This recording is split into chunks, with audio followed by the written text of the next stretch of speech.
Almost the reverse story, Mac, with the Oregon Ducks, where Vernon Adams, their quarterback, missed time. They struggle without him. Now that he's back, 6 wins in a row, they have played really, really well. Well, he's a great story. Comes in from Eastern Washington. He doesn't get there till August. He learns the offense. The team falls in love with him. He becomes their leader. He breaks a finger against his old team.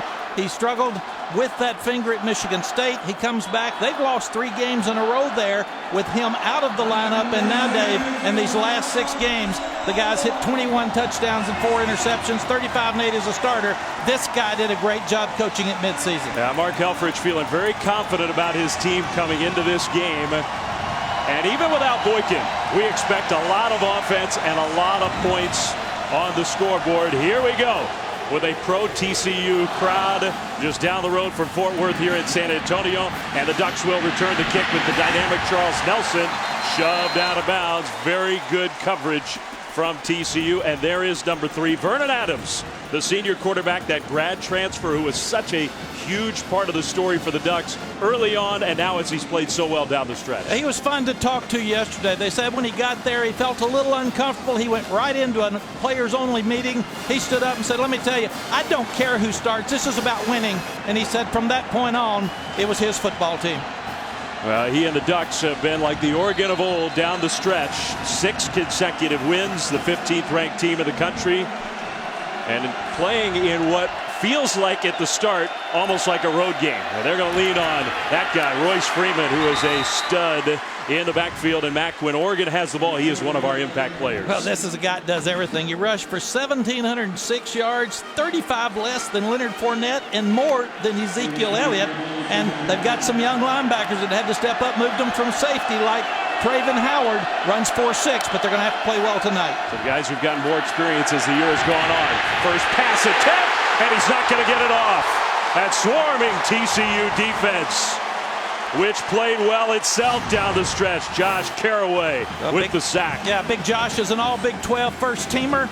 He put a lot of pressure on the best offensive lineman, John Stone, for Oregon. Sometimes when you lose your star player on offense, the defensive players feel the need to have more intensity and pick it up, and that seems to be the case here early for the TCU defense. Well, certainly different weather, but lots of us remember that performance on defense against Baylor in the regular season finale. A delayed handoff. Freeman got away from a couple tacklers, not the third. And the Ducks will go 3 and out to start this game. Nick Orr, the safety, with the tackle.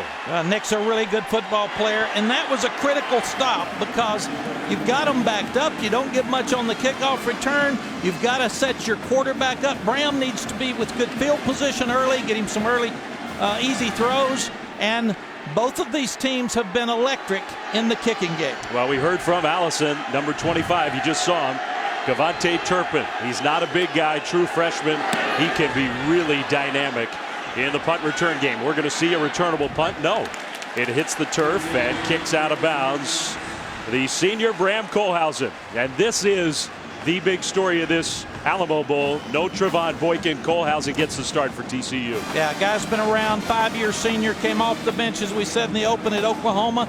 Really led them back, had a lot of confidence. He struggled against Kansas right after he lost his dad, which is very understandable. They want to see how the 5-year senior does tonight. He has the best feel of the offense. He's been around much longer than Foster Sawyer, so they're going to turn him loose and let him go. They'll use Foster if they need to. Yeah, that's number 12, the redshirt freshman on the sideline. They will hand the ball off on first down in a nice hole right up the middle. Aaron Green, the senior, who is a San Antonio native. This is the first game in a long, long time that TCU has played in this Texas town. They've never played in the Alamo Bowl before, and they're hoping that the native Aaron Green will have a big game. They swing that pass out to Listenby, and that is covered well by the Ducks. Joe Walker gets out there. He's the team's leading tackler. He's a linebacker that's tough. He's a senior, and he was really quick on that play. We are seeing that they're starting out very careful with Bram. Give him an easy throw, and now you're sitting down 3rd and 6. You're still going to try to make the first down, but you're probably not going to go crazy with him, even though we put him in an empty backfield here for the play. Trying to take advantage of excellent field position on the first drive of the night for TCU. Oregon showing some pressure, and they bring pressure. Kohlhausen delivers. It's off the hands of Listenby. Not a bad pass considering the pass rush. Listenby had a chance to catch it.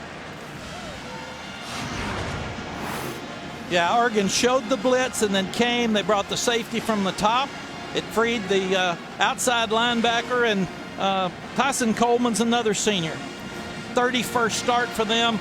You don't want your quarterback hit. No, Bram said they said welcome to the Alamo Bowl with a good hit on him. It's a good throw, just a little bit off the mark for the first down. I still thought Listenby could have, maybe should have caught it. Fair catch signal and made at about the 19-yard line. That's where the Ducks will have the ball for the second time when we come back to the Alamo Bowl. No score.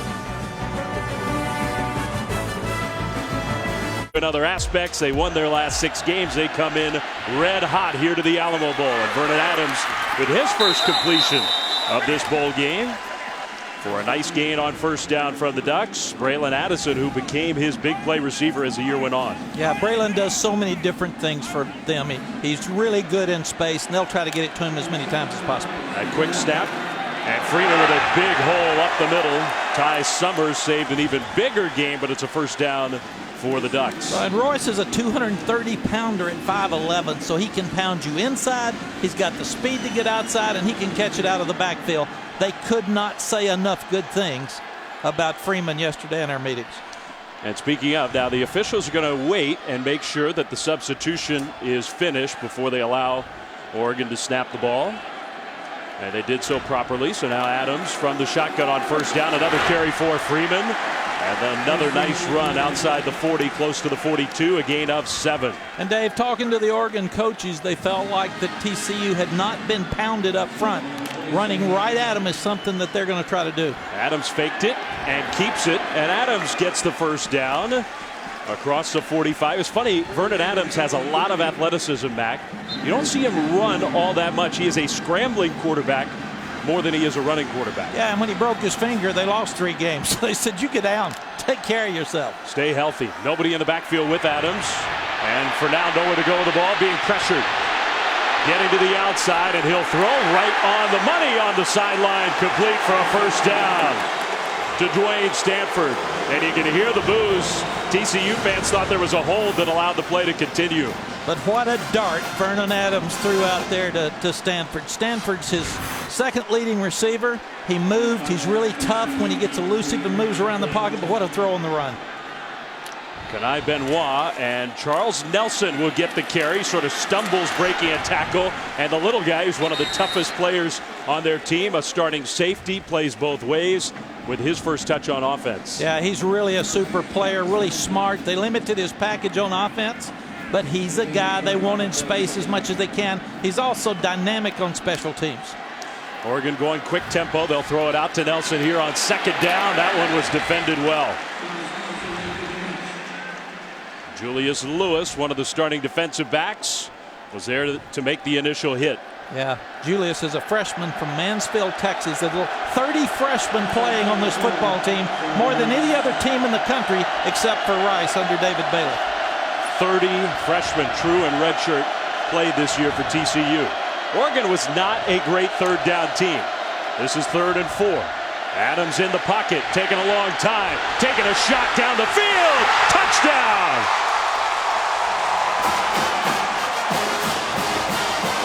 37 yards to Darren Carrington. And Oregon scores first here at the Alamo Bowl.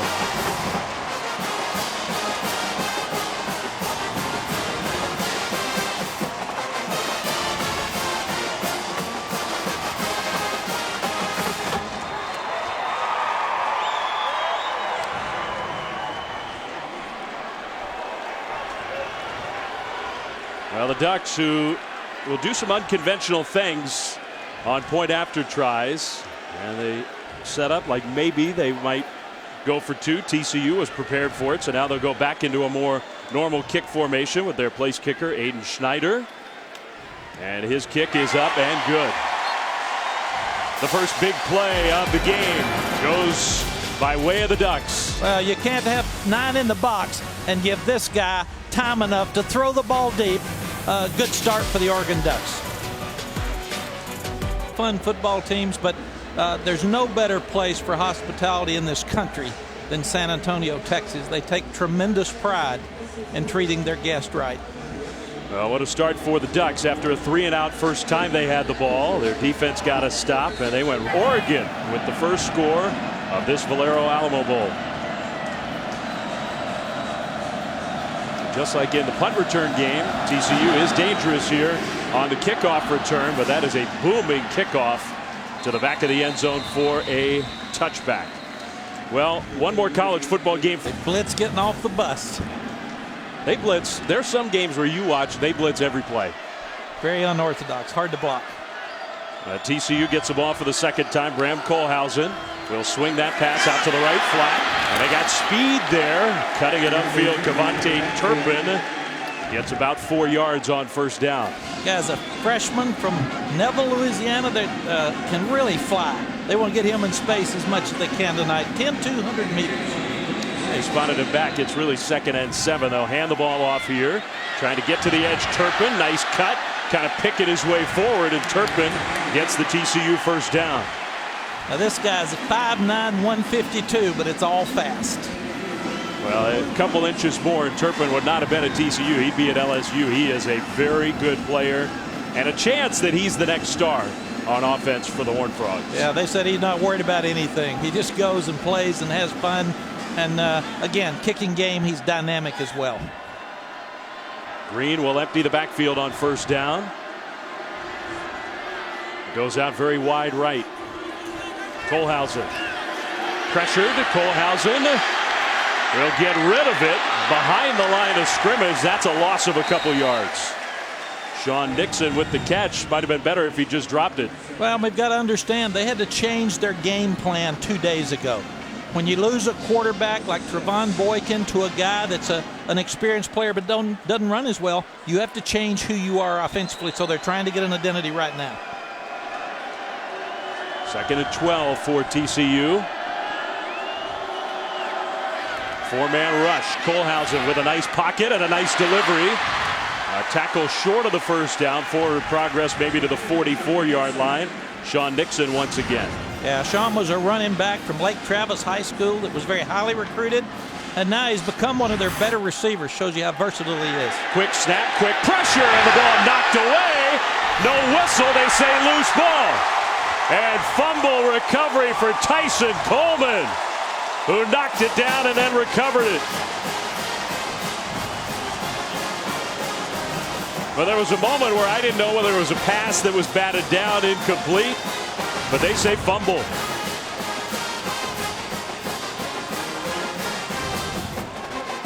Yeah, I think it's a fumble, Dave.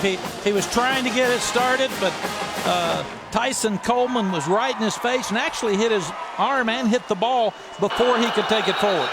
The ruling on the field of a fumble is under further review. So they are going to take a look upstairs. Mark Curls is our referee. It's an SEC crew here at the Alamo Bowl. Gerald Hodges, the replay official. And I'm with you. I think they got the call right on the field. Although that gray area, he would have been better off if he just kept the arm going forward and thrown it. It was almost like he tried to stop himself, and then the ball got knocked away. Well, he did have 235 pounds of senior right in his face. He did. So his decision-making was probably a little strange for him with big Tyson in his face. Tyson's made plays already. Buckner told us, the senior that we sat down with, I said, who are the guys that are going to make plays? And he said, Tyson Coleman's going to be all over the place from Lake Oswego, Oregon. And Allison documented as we got started, it wasn't just the quarterback issue.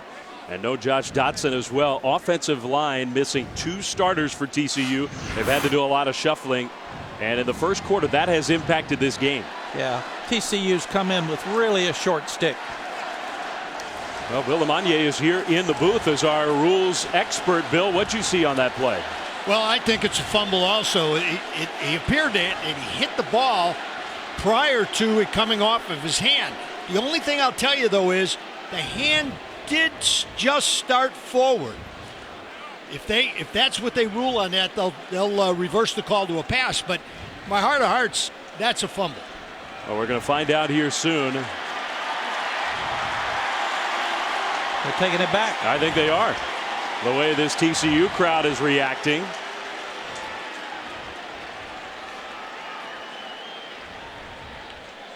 So we haven't gotten the official word yet, but the way that Oregon put its special teams back on the field, it is going to be 4th down. So the result of the play is still going to be a positive for the Ducks. It's just not going to be quite as positive. After further review, the ruling is the quarterback's arm was going forward, therefore it's an incomplete pass. It's 4th down on the 42-yard line. Reset the game clock to 7:40. Well, and Bill is still with us. I think, you could see why they did that. I do think TCU got a break there. Well, it's the thing. The rule says if the hand's going forward, but I still want to see the ball off the hand. A punt on 4th down, and not a real good one, but it will take a TCU bounce. It's fielded by Addison very dangerously. He hangs on to the ball as the Ducks get it back, but a controversial play in the first quarter ruled an incompletion, not a fumble. Ducks have it, leading 7-0 when we come back. Receivers on a safety for a deep ball for a touchdown. Now, one thing about the overturned call allowing TCU to punt the ball away, the end result, a difference of 59 yards of field position. Nelson gets the carry right side. Look at the speed of Nelson to the 35 and the cutback across the 40, across the 45, and it's Taj Griffin, the true freshman running back, for 28 yards. They have so many weapons on offense for Oregon, and Griffin is a very dynamic player. He's going to get another carry, not as much room this time, hit hard right at midfield, gains a yard. Yeah, Griffin's had 9 plays of 25+ yards, and he's a young freshman that's 5'10", 175. Both of these groups yesterday talked about athletes on the other team and trying to swarm and tackle in space, because you're going to miss some of these guys when you're one-on-one. 2nd down and 9. Freeman gets the ball left side running with that power. And churns into TCU territory close to the 46. And so our fans can understand, right now Oregon's averaging about 14 seconds between plays. They are moving fast. Better than 2,000 yards from scrimmage this year, Royce Freeman. The year of the running back in college football. He was a part of it. 3rd and 5. Adams pressured. Adams sort of stumbled. Keeps the play alive and finds his tight end Bayless wide open to the 20. Inside to the 16-yard line. 38 yards as Adams kept the play alive. Yeah, this is what Adams gives you. He starts to get outside. TCU does a tremendous job keeping him in the pocket. Not only does he get up inside, keeps his eyes downfield for the completion. They fake it to Freeman and throw the ball out to the right side with a blocker out in front. To the 10, Dwayne Stanford tackled there.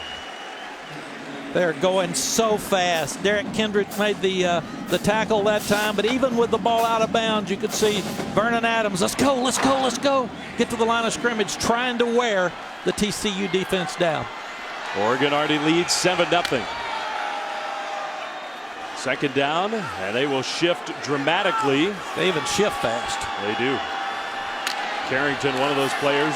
And Carrington takes the low throw, turns it upfield, knocked out of bounds. He got the 1st down. Inside the 5, it'll be 1st and goal, Oregon. Smart play. They shifted the unbalanced line into the boundary, get it in a fast player's hands again. Carrington's a 195-pounder. It's like a running play, but he goes forward for the 1st down. Just 6 plays to go 75 yards. The Ducks offense early in this one is rolling. 1st and goal, Oregon. The play fake. The throw, incomplete.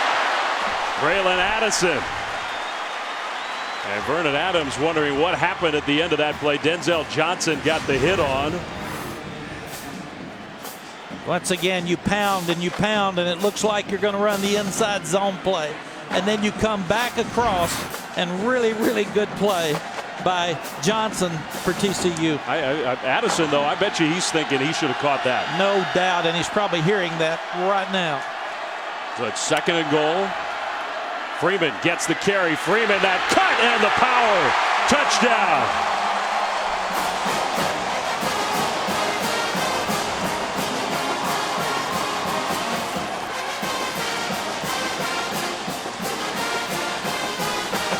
Just about everything's working right now on offense for the Ducks. And without Boykin, TCU did not need to get behind early. They needed to stay in the game early. So they really need to answer here and have a drive. Long way to go in this one. We've seen crazy Alamo Bowls in the past with tons of offense. But the Ducks look like they're not going to be stopped tonight. Point after try. Good snap. Good hold. Kick is good. So at 5:12 still to go in the first quarter. It's 14-0 Oregon. A mix of power and speed for the Ducks on offense. Off tackle power play. 3 guys sitting right there in the hole ready to tackle him. They take the wrong angle. He gets a little move outside, cuts it back up. When he plants the foot, runs over the last guy for the touchdown. Vernon Adams excited about the way this one is going. Well, I liked him yesterday. He's a fun young man. You can see how he excites the team. And here's Coach Patterson knowing that they're going to have to stand up and play better on defense. The other problem they've got right now, until TCU starts moving the ball on offense, their defense is going to be out on the field way too long with that ball being snapped every 14 seconds. Well, one thing about TCU, all the injuries they had on the defensive side of the ball early in the year, they are healthier now. And I think they were feeling confident that they could at least be disruptive against this Oregon offense tonight. So far, not so much. They'll kick it off deep. And again, a booming kickoff for a touchback. Well, we've taken 2 things you love and made it one thing. Watch ESPN now inside the ESPN app, where you can watch everything that we have on Watch ESPN right inside your ESPN app, including this game, the Ducks and the Horned Frogs, the Valero Alamo Bowl. Such a highly anticipated game. I think lots of folks, we included, thought this could well be the best of the non-New Year's Six and challenge, at least in entertainment purposes, any bowl game all bowl season long. It will be different, though, without Trevon Boykin. We'll see if Kohlhausen and TCU can get it going on offense. So far, Aaron Green tackled after a gain of 3 or so on first down. So far, the Oregon defense has looked good. They have looked good, and it's a defense that struggled. They felt like they were doing too much early in the year. They cut it down and really simplified, and you're seeing tonight they've only had 1 blitz. Most of what they're doing is playing zone and trying to keep TCU in front of them. Very lopsided in terms of the total yards. Now they're showing blitz. TCU's changing the play. Let's see if Oregon backs out of their blitz. Green shifted. Kohlhausen. Pressure picked up. He's got plenty of time and a very tight window. There's Turpin out into the open. What a move.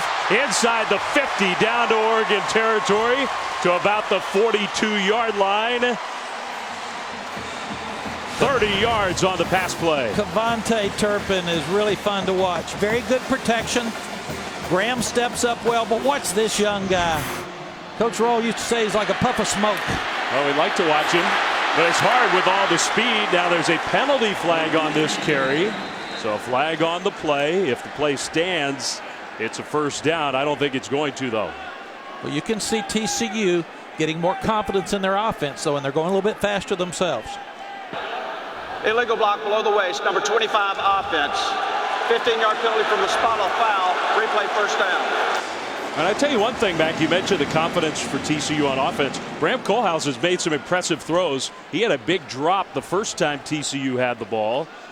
That would have been a first down, would have kept TCU's drive going. Yeah, and Cavante Turpin, what happens with a guy like Cavante that's a freshman, he hasn't been out there and blocked so much, so they will block below the waist some. And he's learning. He's a freshman.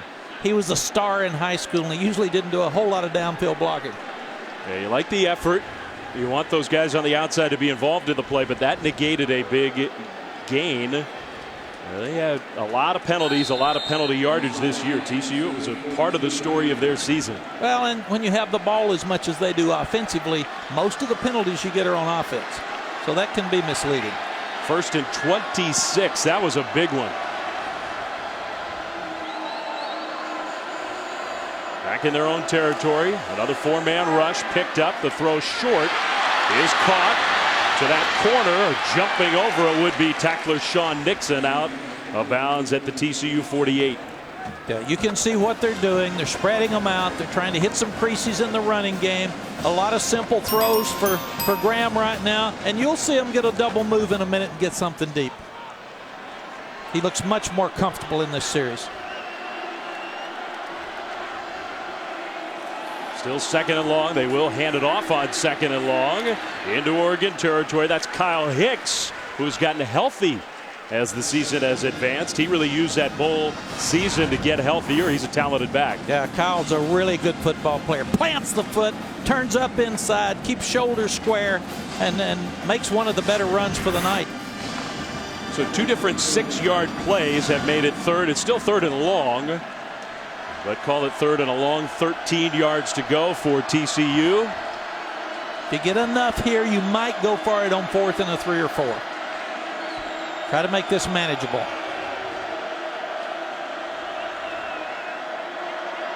Kohlhausen pressured, steps up. Kohlhausen taking a deep throw and incomplete. Man, now there is a penalty flag down on the play. Kohlhausen aired that one out. Flag is back down. Holding, number 65 offense. Penalties decline, 4th down. So even if they'd completed that one, it was coming back to hold against Brady Foltz. When you change as many offensive linemen and you've got the really quick defensive linemen of Oregon, they showed blitz. They only brought 3. But you can see right here, he's got him hooked up with his left arm. He will not let him go. Turn him loose. Turn him loose, Brady. Let him go. Don't hold him. 4th and 14. TCU will punt. And an end-over-end kick. Fair catch signal. Addison makes it at around the 15-yard line of the Ducks. 2:21 to go in the first quarter of this Valero Alamo Bowl. Our aerial coverage provided by Goodyear. Whether you drive 100 yards or 100 miles, choose Goodyear tires for superior performance. Goodyear, more driven. This is the kind of weather we've had all week in San Antonio. It has been wet, but we got the roof up above inside the Alamo Dome. Part of the reason, I think, why in the history of this game we see so much offense. Perfect, ideal conditions for offense inside. And it is loud. It is such a fun place to play. It's good turf. 72 degrees, 1 mile an hour wind. Kohlhausen, who I thought made some good plays on that last drive. TCU's defense, though, is going to have to play better. Already down 14-0. Need to stop here for field position. Adams and company back on the field. Play fake. Adams, the ball's knocked down, incomplete. Terrell Lathan got his hands up. It's 2nd down. Yeah, Terrell's a guy that's been a really good football player for him from West Monroe, Louisiana. 13.5 career sacks. So he's got the big arm, tall arm. He can knock the ball down. 2nd and 10 for Oregon. 5 receivers in this formation. Adams in the pocket. He'll throw deep right side. Addison out there, incomplete. Good coverage. There was a little contact. Denzel Johnson, the safety, was there. It's 3rd down. Yeah, it's very good coverage by Denzel. And that's what they're going to have to do tonight. Be careful with the push. Got to watch it. Don't want to have that one on replay. There's an Oregon player down on this turf. Now that's their center, Matt Hegarty, who has been a lot less heralded as a grad transfer than the quarterback Vernon Adams, but he has been a very important part of the Oregon offense. Graduated from Notre Dame, transferred to Oregon. He's basically been the starter all year. Yeah, Mark Helfrich said he had been such a great surprise. He's come in very much like Vernon. He's been a leader on the football team and really helped their team. And centers are so important. We can't even talk about how much it hurts TCU not to have their center tonight. And all of a sudden, with Matt possibly coming out of the ball game, it could really disrupt the offensive line for Oregon. Well, you see the sophomore Doug Brenner, who is the backup center, taking some practice snaps with Adams. So he's going to come in this game. We'll see if that impacts Oregon. Hegarty is still lying flat on his back on this turf. Well, Doug's got good genes. His sister was a volleyball All-American, Liz, at Oregon. So family's got some history. Let's see if we can see Hegarty, the center.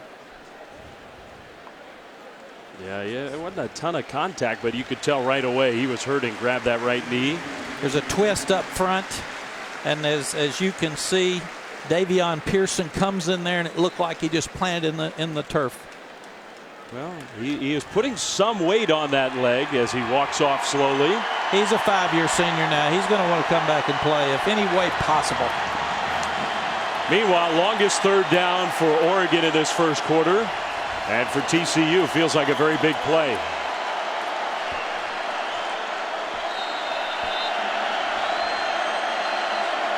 TCU really needs to get a stop here, Dave, for field position as much as anything else, and to rest their defense. Sprinting right, Adams, pressured, gets away. Adams heaves it downfield, and it is caught. What a catch by Darren Carrington. Having a tremendous first quarter. That one 44 yards.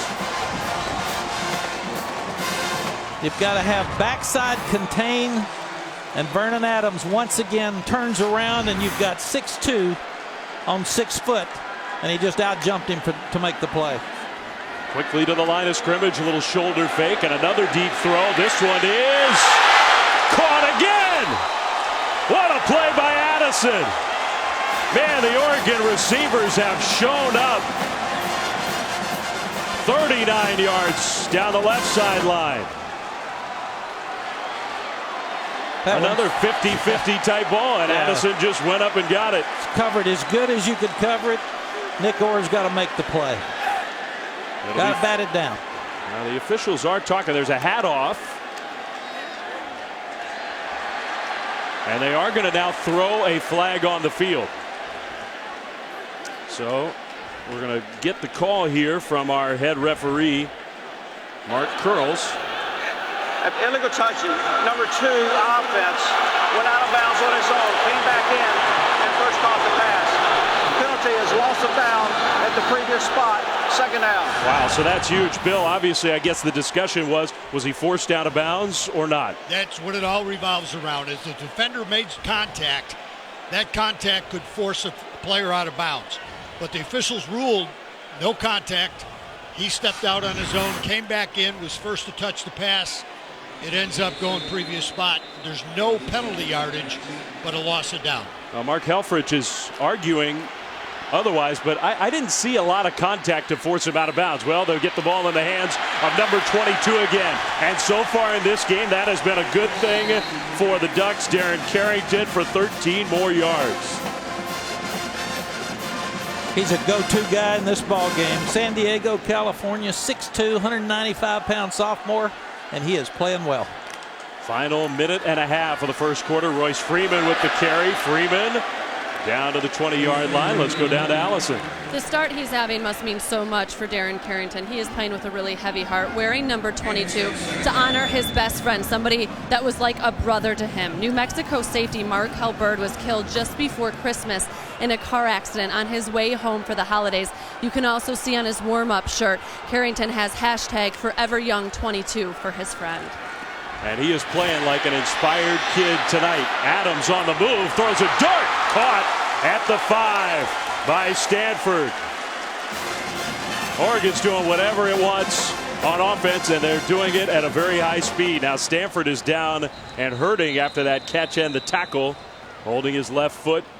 The play was a gain of 16 yards. So impressed by Vernon Adams. He's the first one there to check on Stanford and make sure he's okay. We want to make sure Dwayne was up and ready to go. But this guy's making plays all over the field. They can't tackle him. TCU's got good contain in many cases, but he's just he's making plays. You could see the twist of that foot as he got wrestled to the turf. Even after that long pass play negated by the penalty of going out of bounds, illegal touching coming back in, it took Oregon, 2-3 plays to get right back to where they were. Yeah, these guys, they don't worry about much. They go so fast. And we can see their game plan, pound, spread the field with the short bubble screens and quick ones. And you and I asked, okay, Vernon Adams was definitely a determining factor down the stretch. Why did Oregon play better? And we asked Mark Helfrich, what was the other aspect of your team playing so well at the end of the year? And the first thing he mentioned was our wide receivers. He said our wide receiver play has gotten so much better And Stanford's a part of that. Addison, Darren Carrington, a big part of that. Devin Allen has missed most of the year. He is an extremely talented, dynamic playmaker. He's not playing tonight in the Alamo Bowl, but they are deep on the outside.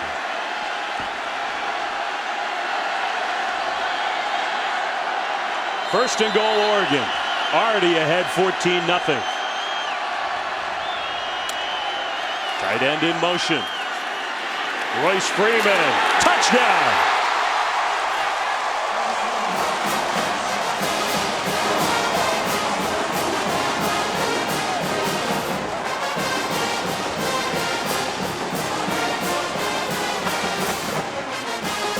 His second of the first quarter.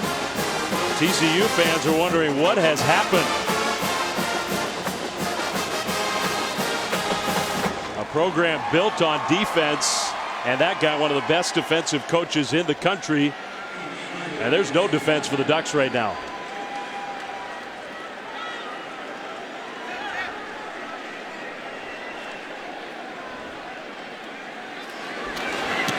Kick is up, and it is good.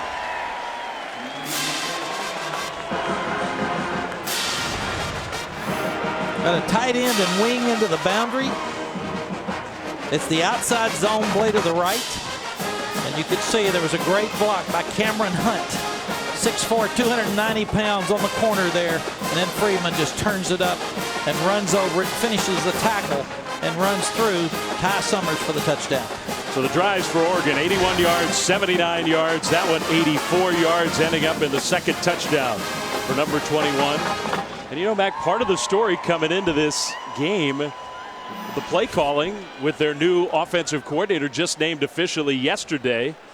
And those touchdown drives really impressive after a 3-and-out. So Matt Lubick, who got the job full time, has been a part of this staff, a very valued young coach. Handed the keys to the offense. So far, so good for the Ducks. Yeah, I asked him, have you ever called plays before? He said in a spring game. Well, so far, his first quarter has been really impressive. Now a line drive kick. It'll bounce into the end zone for another touchback. The TCU's offense comes on the field. You know, Matt Lubick, who comes from great coaching bloodlines, young guy. There's Matt. First game in his career where he is calling plays. Now that's pretty remarkable at a program like Oregon with the stature of this Ducks offense, that position. It's been a springboard for so many coaches. But they've always gone inside. That's who they are. His dad, Sonny, was one of the great coaches in the country, defensive coordinator across the country, great head coach at Colorado State. And he's coached on both sides of the ball, so that really prepared him for tonight's debut calling the plays. Now, one thing, it does help to have as many playmakers as the Ducks have. Yes. Turpin gets the pitch back. Turpin will be swarmed. And I tell you what, the offense has been unstoppable, but the Oregon defense is playing well. They are playing really well. And TCU cannot get away from their game plan. They're going to have to just hang in there and keep working to try to get first downs and keep their defense off the field. Second and 12. Final play. No, they won't get it off of this quarter number one. All Oregon so far here from San Antonio, with a big TCU crowd getting loud before the game, hoping to be an inspired Horned Frogs team. Instead, Vernon Adams and the Ducks, they have been unstoppable, and they lead TCU 21-0. Start of the second quarter. Dave Fleming, Mac Brown, Allison Williams from San Antonio, the Valero Alamo Bowl, and it has been all Ducks from the Pac-12, 21-0. Over TCU, playing without their star quarterback, but still with a lot of talent. And the Horned Frogs trying desperately to feel like they could get back in this game on second down and long. Kohlhausen dumps one short left, incomplete. And I think back, part of the story of this game, the Oregon offense has looked unstoppable. Look at the numbers for the Oregon defense on the year. They were not a good statistic defense. They weren't good in any measure through the regular season. They played a tough schedule, but you wouldn't know it watching this game tonight. Well, it's an impressive performance in the first quarter, because after Boykin goes out, they could also come out flat and think it was going to be easy. They've done just the opposite. They're playing at a high level. TCU has not converted the third down yet. This one, 3rd and 12. In the shotgun, Kohlhausen steps up. Kohlhausen goes down. And there's big number 44, DeForest Buckner, who was the Pac-12 Defensive Player of the Year. And really, it wasn't close. He was the dominant defensive player in that conference this season. His first sack of the night. And he is listed as a very high draft choice. I think about the 4th pick by Mel Kiper, and you can see why. Very impressive young man. He was unusual that he didn't go out last year when everybody was talking about it. He stayed for his senior year and has been a great leader on this team. They'll try to angle the punt, and that one will go out of bounds. A low line drive kick to give Oregon some pretty good field position at their own 38-yard line. DeForest Buckner, who came to Oregon from Hawaii. And his mom and dad are a long way from home here in San Antonio, watching their kids' last college game. Yeah, we played against him here as a sophomore, and he was very, very impressive as a sophomore. What he's done is he's gotten a better body. He's bigger, he's stronger, and he's really doing a good job taking on the run as well as being a pass rusher at 290 pounds. And the coaches said he's become the best leader on defense. They all listen to him. Somebody's not doing something, Mark doesn't have to say anything. He goes over to, he calls him Defo. Defo, get that fixed. From Punahou High School, the alma mater of, among many great athletes, also the President of the United States. Vernon Adams throws on the move, another perfect pass. And Braylon Addison with a catch for an Oregon first down. When they get those chunk plays back, they want to go fast. You talk about being balanced. That's 14 passes and 13 runs and 27 plays early in this ball game. Very balanced. Plays of 10 or more yards in this game so far. 8 of them already for the Ducks. And they're going to get another one here. A big play to the 20, to the 10, inside the 10. That's their 4th string running back. Tony Brooks James. You think they got a lot of skill on this offense? Well, he stopped.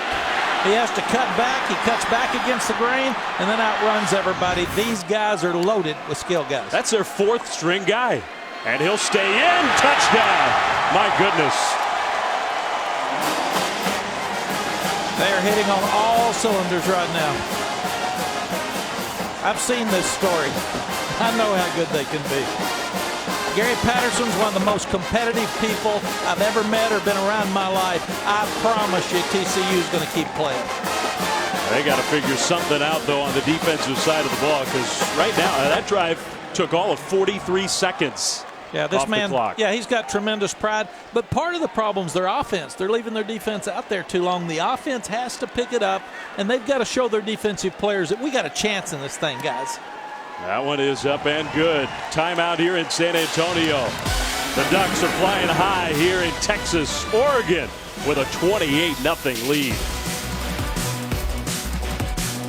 In the Rose Bowl by Christian McCaffrey and Stanford, reminiscent of the way Oregon is playing so far in this one against TCU. Yeah, Stanford improved as much as anybody in the country from that opener at Northwestern to the Rose Bowl yesterday. Very impressive by David Shaw. It'd be impossible to improve more than they did. They were so bad in week 1 and finished with a bang. Let's check in the studio with Adnan Virk. All right, thank you very much, Dave. Sports Center right now presented by Great Clips as Penn State taking on Georgia Bulldogs in the Tax Slayer Bowl. That'll be Malcolm Mitchell with a touchdown reception there. Penn State had a chance, but couldn't deliver here in the Hail Mary. Also notable, Christian Hackenberg's final game for Penn State. Did not have a strong performance, 1 interception, no touchdowns, but now he's off to the NFL. Where's he going to go? That's the next question. Flem, back to you. Well, that is a good question. Adnan, thanks very much. Another question pertaining to this game. TCU, can they possibly figure out a way to get back in this thing? Not with the way that Oregon is just swarming all over the field here tonight. What a good play by Rodney Hardrick. Here's a guy that's another senior from Colton, California, 3rd in the team on tackles. He wants to coach. He played so hard running across that formation to make that play on a fast back. We got 13 minutes to go until halftime. Oregon's over 300 yards of total offense. You're looking at a record-setting type performance. Penalty flag behind the play. If the play stands, that's a first down. Sean Nixon with the catch and run, but I think it's another holding. hold. Number 74 offense. 10-yard penalty from the previous spot. Replay second down. That's Halapolavati Vaitai, the senior who he's the rock. He's the left tackle, the most experienced guy, and he gets flagged. Well, and he's got his hands full tonight because he's got Big Defo at 290 pounds coming inside there, and two of them tried to hold him, and he still got back there. He is that good a football player. What a move. I mean, this is a guy who's 6'7", 290, and that quick, explosive first step off the line. You're right. He is so quick. Hands full for TCU. So that negates a nice gain at 2nd and 17. Kohlhausen, play fake. Over the middle, nice pass and a tough catch with contact afterwards. That's Tony James, another one of the true freshmen. First down, TCU. Really good protection. Beat man-to-man coverage. They had the blitz. This is a good play. They've got to have plays like that down the field to get going. 19 yards. Now they hand it off and get a positive gain out to the 40-yard line. About 4 yards on first down for Aaron Green. When everything's going against you, Dave, you got to get some momentum. You got to get something going. You got to pick your head up. Who's going to make the play? Who's going to get this team with some confidence moving forward? Bram's got to do it, but he's going to have some help. Well, last year here in San Antonio in the Alamo Bowl, UCLA was just romping a Pac-12 team over a Big 12 team, Kansas State, and it was close by the end. There's some speed out into the open. Turpin still going into Ducks territory, and he never went down. Finally whistled down at about the 36-yard line. That's 24 yards for the dynamic freshman. I love this young guy. It's a screen. You've got a really good block on the outside by Jarrison Stewart, but this guy can absolutely fly. It's fun to watch. Now they hand it off to him as a running back. He took a big hit there. He had an 86-yard touchdown against OU. He had 4 touchdowns against Texas, 8 touchdowns as a freshman. This guy is one of the more fun guys to watch in college football. And they're going to try to stay away from that big guy, I can tell you that. Yeah. Turpin, for the moment, will come off the field. I mean, he took a hit. He is not, he's listed 5'9", 152. I don't think he's 5'9", that's for sure. He may be 150 pounds. But he is fast. The cutback to the 30, and now the ball is out. They have blown it dead, though. TCU ended up coming away with it, but it doesn't matter. That ball is down. It'll be third down after the carry from Green. Yeah, good drive by TCU. Give them some credit. They're continuing to fight. Their coaches are being positive. You got to have good body language. You got to pick it up. Come on, Bram, get them going. Try to get them in the end zone here and get some positives for TCU in this ball game. It'll help your defense if you move it on offense. You made the point earlier with the score, especially could well be 4-down territory. 3rd and 4 in the pocket with time. Now running out of time, and a heave out of bounds, incomplete. 4th down, and we'll test that theory. Is TCU going to go for it? I would expect they would. Well, that was a good sack by Tarodney Prevost from Houston, Texas. 6'3", about 220, and he's a really good pass rusher. And Bram tried to get outside, but he had him contained and then hit him and put him in a position where it was impossible to complete the ball. So now it's 4th and 4. It's hard to say with 10 minutes to go until halftime. There's a must play, but for TCU, it feels like it. Kohlhausen down the left sideline and incomplete. Now they threw the ball deep, intended for Listenby. The TCU defense will have to come back out on the field. And we'll be back after this from the Alamo Bowl, 28-0. Oregon's logos, uniform scheme represented. Took 4 days and a lot of man hours to get that look, and they did a great job. They worked really hard here to make this bowl really special for the players and the fans, and it's a fun experience. Right now, a lot more special for Oregon than it has been for TCU. And a lot more fun. Handoff up the middle. Royce Freeman stuffed that time. A rare positive play by Mike Tua'ua and the TCU defense. 29 plays. That's the 30th play for Oregon. 15 of those plays have the ball's been snapped before 12 seconds elapsed. So they said they were going to call them fast. They're going to play fast. They are playing fast. 2nd down and 10.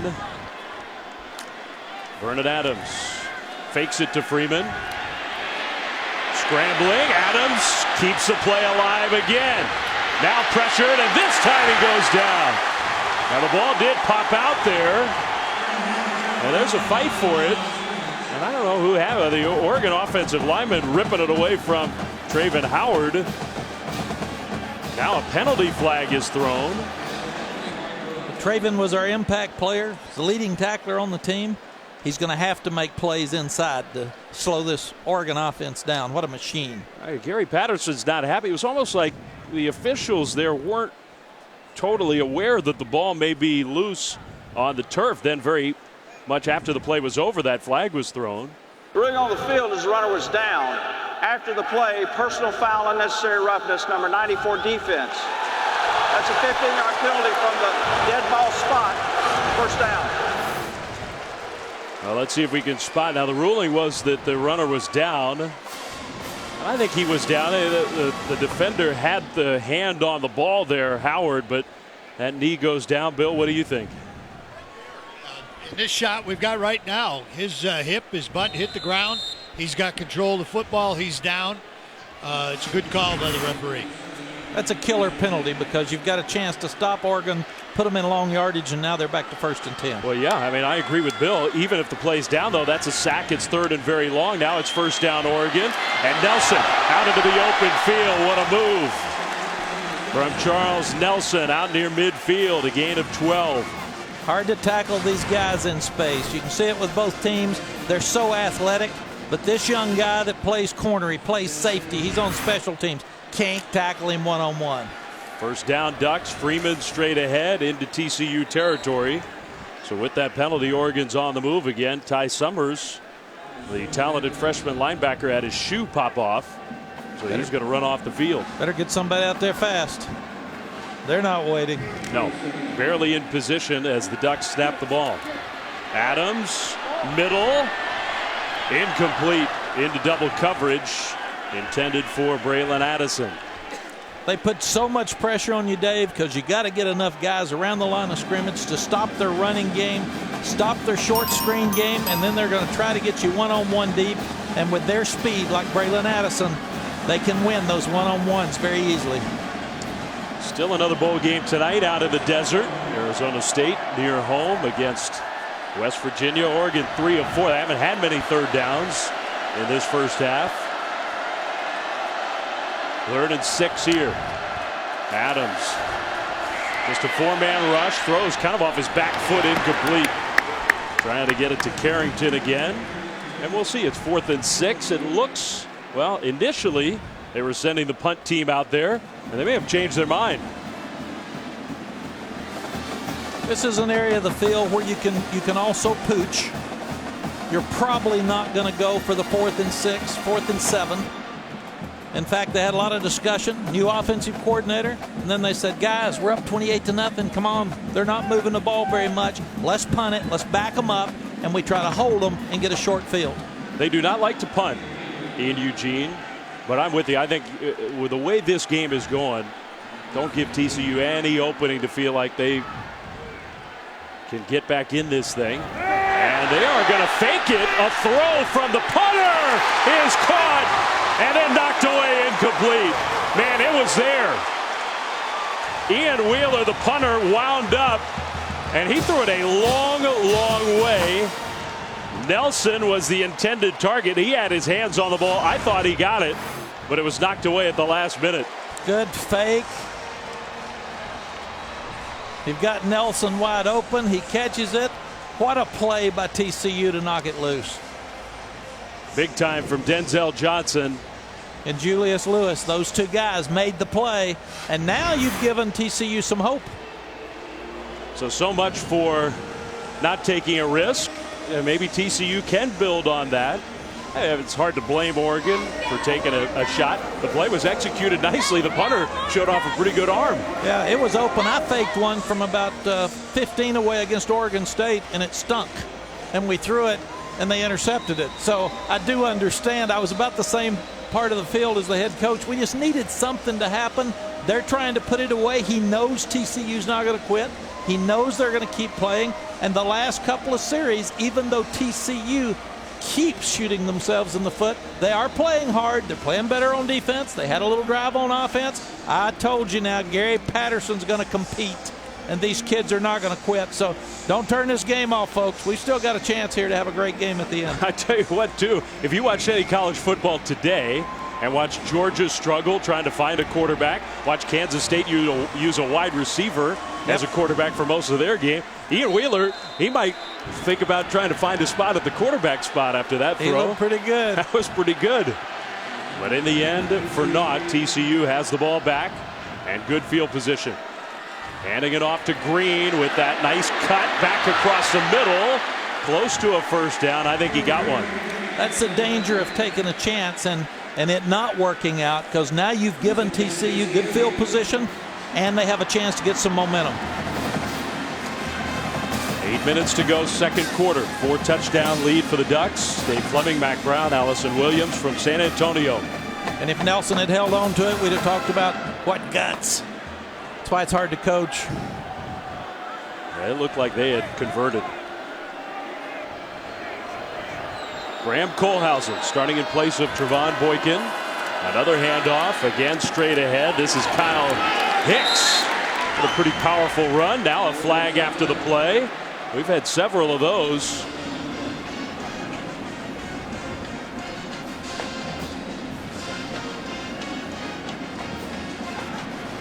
The run went for close to 8 yards. Last one of these after play penalties went against TCU. After the play, unsportsmanlike conduct, number 25 offense. 15-yard penalty from the end of the run. The down counts. It's second down. That was number 2.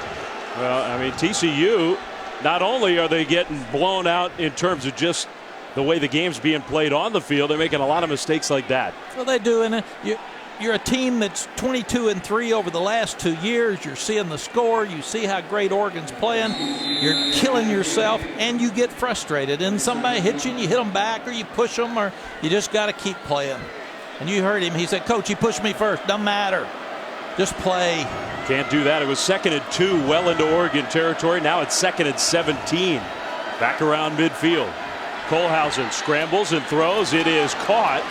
Pretty acrobatic catch there after a little bobble from Jalen Austin, true freshman from Grand Prairie, Texas, but only 4 yards.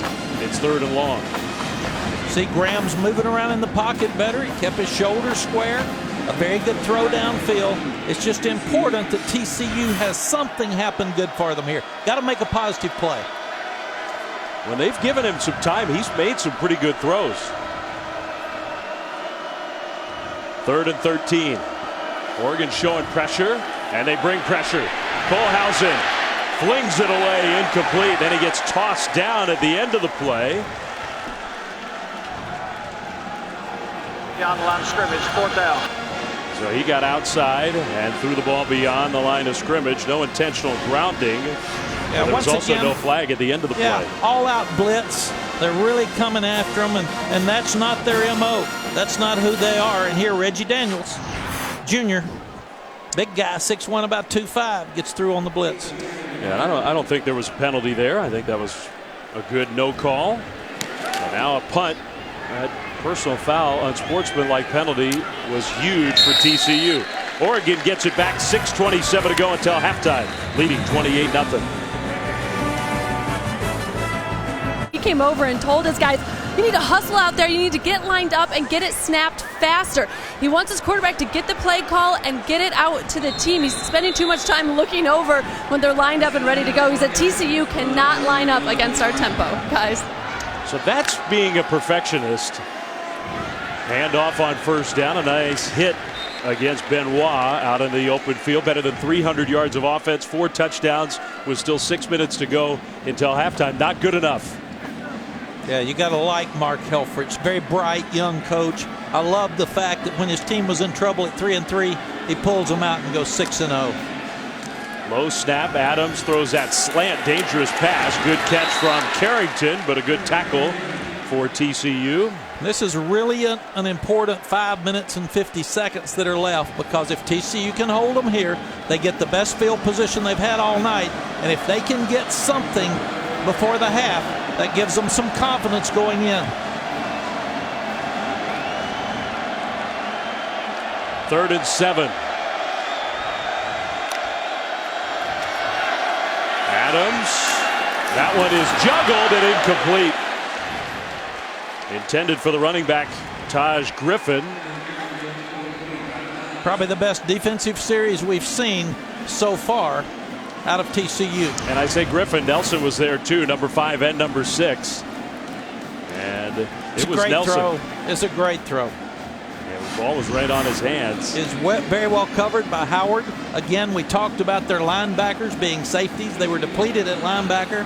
But we'll see if Oregon's going to punt to this young guy. They didn't punt to Turpin on the first punt of the game. And it did give TCU good field position then. So we'll see if the result is the same here. Pressure, and the punt is blocked.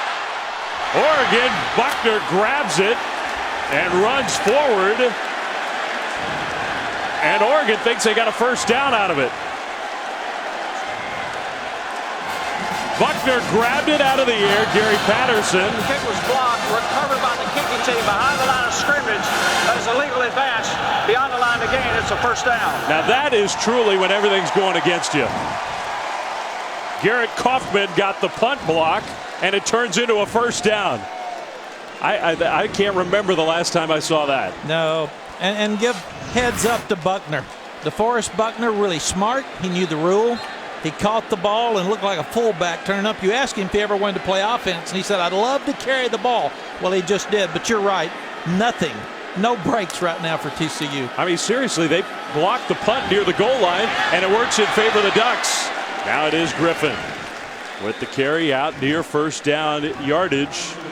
So the Ducks will go quick tempo here. That is just so unusual. Looked like a huge play for TCU. It was a tremendous play by Buckner. Now Adams keeps it and takes a huge hit. My goodness. And we'll hope that Vernon Adams is okay. I don't think he is. Now that would definitely change this game. Derek Kindred got the hit on Adams. He is down. So Jeff Lockey's going to get loose. We'll take a timeout ourselves. 4:52 to go until halftime. 28-0 Oregon. It's not just any old turtleneck. Danny Cadell in studio with Joey and Adnan. We'll look forward to that. And the big news in this game, Jeff Lockey, the junior from Alamo, California, is in. Vernon Adams has headed back to the locker room after a hit that has knocked him out of the game. Oregon, everything else has gone right for them, including a very unusual punt block advance for a first down just a few plays ago. It's 2nd and 6 for the Ducks. Handoff straight ahead running. And Tony Brooks James tackled short of the first down around the 40. Another look at this hit. And we watched it a couple times. Kindred with the hit on Adams. Yeah, you can see how violent that was. 3rd down, low snap. Lockey spikes the ball into the turf. Now, penalty flag thrown. They'll call it an incomplete pass. In essence, I think that'll just be intentional grounding and count like a sack would. Ty Summers, the local kid from Reagan High School here in San Antonio, with that immediate pressure on Jeff Lockey. It's 4th down. Intentional grounding, number 17 offense. Quarterback was in the pocket and there was no receiver in the area. Penalty is loss of down at the spot of the foul. 4th down. Well, Jeff Lockey, who did make 3 starts this year, they won 2 of those games. This is the intentional grounding, and it was clear. Well, and it was a low snap, and now TCU is going to start putting pressure on him, like Oregon did Graham early in the ball game, because Graham was not used to all of the movement, the different looks. So I think we'll see TCU really come after him more here now that Vernon's out of the game. Turpin toward the sideline, fair catch signal. And he will make the catch at around the 27-yard line of the Horned Frogs. 4:13 to go until halftime. 28-0 Oregon, but a big development here as Adams is out. Lockey is in. That hit that we talked about a moment ago. Bill Lamagnier is here with us as our rules expert. Bill, did you have a chance to look at this play? Was there a missed targeting call? What do you think? I think it's suspect, but the thing is, he came in, dropped his head down. The crown of the helmet was coming in. I think he got him more with the shoulder into the head than he did with the crown of the helmet. There was some side helmet contact, but I think this is a shoulder that took him solid. And I think that last look is our best look that proves you right. I think you're right about that. The initial look, you wondered, well, should there have been a penalty flag thrown? A juggle and an incompletion. The receiver Nixon was open, but it's incomplete, second down. Well, TCU's just been out of sync. Good protection, good throw. Got to catch the ball. Sean Nixon's caught a couple of balls, and he's done a really good job. The guy that made the hit is one of the better defensive players that they've got on the TCU defense, and a senior leader. Now, if Adams cannot come back in the game, that definitely changes things for the Oregon offense, but the TCU offense has to get it going. They have been shut out so far. Still got plenty of time to get a drive, but this defense has been playing really well so far for Oregon. Especially up front, dominating. Handoff, and nowhere to go. Hicks cuts it upfield, just swarmed. He goes down, tried to get back to the line of scrimmage, and he could not. He lost a couple yards. Alex Balducci led the way, and now Hicks is down. And Don Pelham, the defensive coordinator, told just yesterday that he thought the biggest thing would be chasing that ball. They have done it on every down, but particularly on third down. They were not a good third down defense so far tonight. TCU 0 for 6 on third down as an offense. On 3rd and 12, Kohlhausen, deep middle, right into coverage, intercepted. Charles Nelson went up and got it, his second interception of the year. And it really doesn't hurt you that much. It's 3rd down and 13. You're going to have to punt anyway, and that probably came out better than trying to punt to Nelson. You'd rather have him intercept it and fall with it. 3-man rush. He had time. Felt like there wasn't any place to go. Throws it deep. Lessenby tries to get there and knock it down. Just can't quite get there. For all you young defensive backs, Charles Nelson jumps up and catches the ball as high as he can get it and does not allow Lessenby to knock it out of his hands. Still got to get a stop, TCU defense, and try to get you a stop and get something going before the half. We'll see if Oregon keeps the ball on the ground. They do hand it off to Taj Griffin. After a gain of 1 tackle. Clock moving. TCU has all 3 timeouts. So does Oregon. After we're done, out to the desert, Arizona State, West Virginia, in that Cactus Bowl. And we might see Oregon slow down a little bit with the new quarterback in. May not go quite as fast. Another low snap. Freeman nowhere to go, and he goes down. Now remember, it's not just the quarterback who's now out. The center as well, Matt Hegarty. Doug Brenner has been in the game, and we've seen several of those. You see him sort of shaking his head.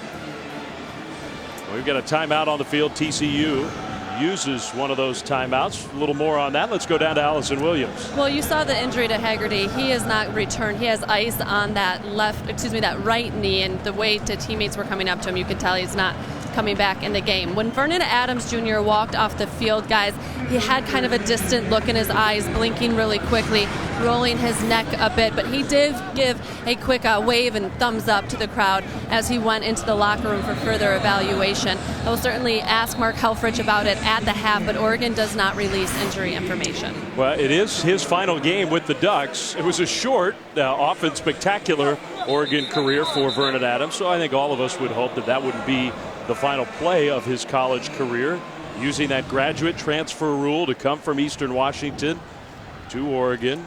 But now you got a new center and Doug Brennan. You got a new quarterback. Dynamics have changed right now in this ball game. TCU needs a stop on this 3rd down. They stop the clock. A delayed handoff with a big hole. Freeman will get the 1st down and more to midfield and still going to the 45-yard line, and you almost knew that was coming, but TCU still couldn't stop it. Yeah, good job by Lockie showing pass. Guys ran up the field. They felt like they had to cover those guys for all the short passes for him. Ran the draw for a big play to Freeman. Big play, 24 yards. They'll give it to him again. Freeman churning. That is tough power running. Down to about the 41. Now, Royce Freeman, in a year where Christian McCaffrey was so spectacular in the Pac-12, where you had Fournette and Henry, where you had Dalvin Cook, so many great running backs across the country. Statistically, Royce Freeman matches up. He kind of got overlooked in all that talent, all that production. There's a completion from Lockie out to Addison. First down, Oregon. Clock stops as he stumbles out of bounds. Leading rushers in all of college football. I mean, this is good company for Royce Freeman. Well, it is. When you start talking about Elliott and Cook, and now he's probably surpassed Fournette, who had a tremendous year as well. Those numbers coming into bowl season. Another catch for Carrington, who's been a big play receiver for the Ducks. Clock continues to roll. Not a first down inside the 30, though. Carrington, 6 catches, 104 yards, plus a touchdown in this first half. Wearing that number 22 in memory of his friend, Markel Bird, his best friend, who died very tragically in a car accident just a couple weeks ago. That one incomplete, stops the clock, 1:18 to go. It's third down.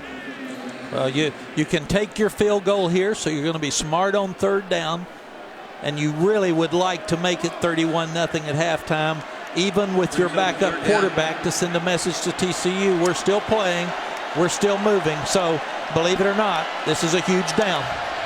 Now the score may look familiar to TCU fans in a very different way. Last year in the Peach Bowl, they dominated Ole Miss. They led 28-0 at halftime of that New Year's Six bowl game. This year down 28-0 here in the Alamo Bowl. That throw is caught. Now the tackle in the open field by Corey O'Mealy, short of a first down. Clock continues to move, and now it will stop as Oregon takes a timeout. It's 4th and 2 from about the 25. And we'll see what Mark Helfrich has in mind.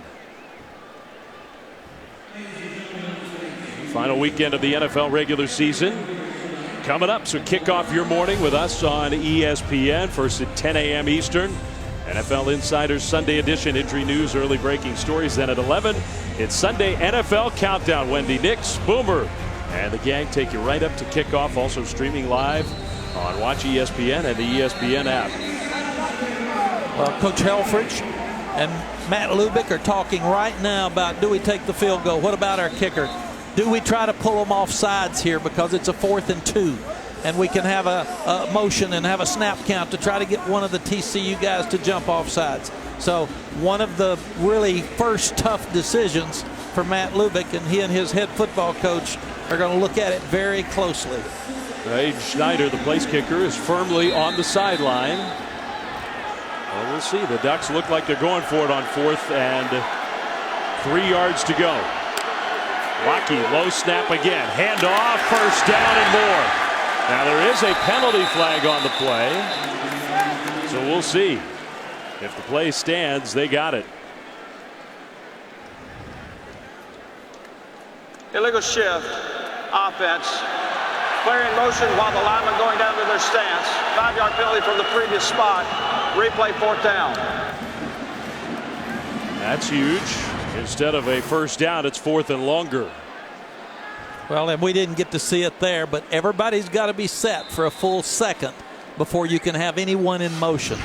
And they said the wide receiver moved before they had it set. Good for Mark Helfrich going for it. Execution wasn't there, and now you've got the long field goal. Yeah, this would be 47 yards. It would be the career long for Aiden Schneider, who's been very accurate this year, kicking indoors. That kick is on the way, and it is good. The most accurate kicker percentage-wise, if you combine it all, extra points and field goals in the country this year. But they didn't ask him to kick from distance very often. That one good from 47. Well, when you score as many points as they do, they're averaging about 44 a game. You don't usually use your kicker, and you can see Mark's faked a punt. He's going for it on 4th and 2. But the young man, when you ask him to do his job, he's shown confidence, and he's kicked it straight through. That's such an asset. 21 of 23 field goals. You know when you need those 3, you can call on him, and he will produce.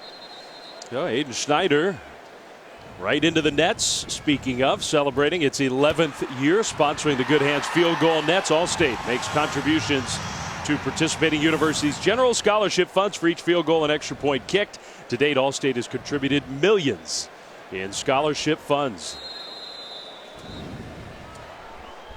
31-0 Oregon.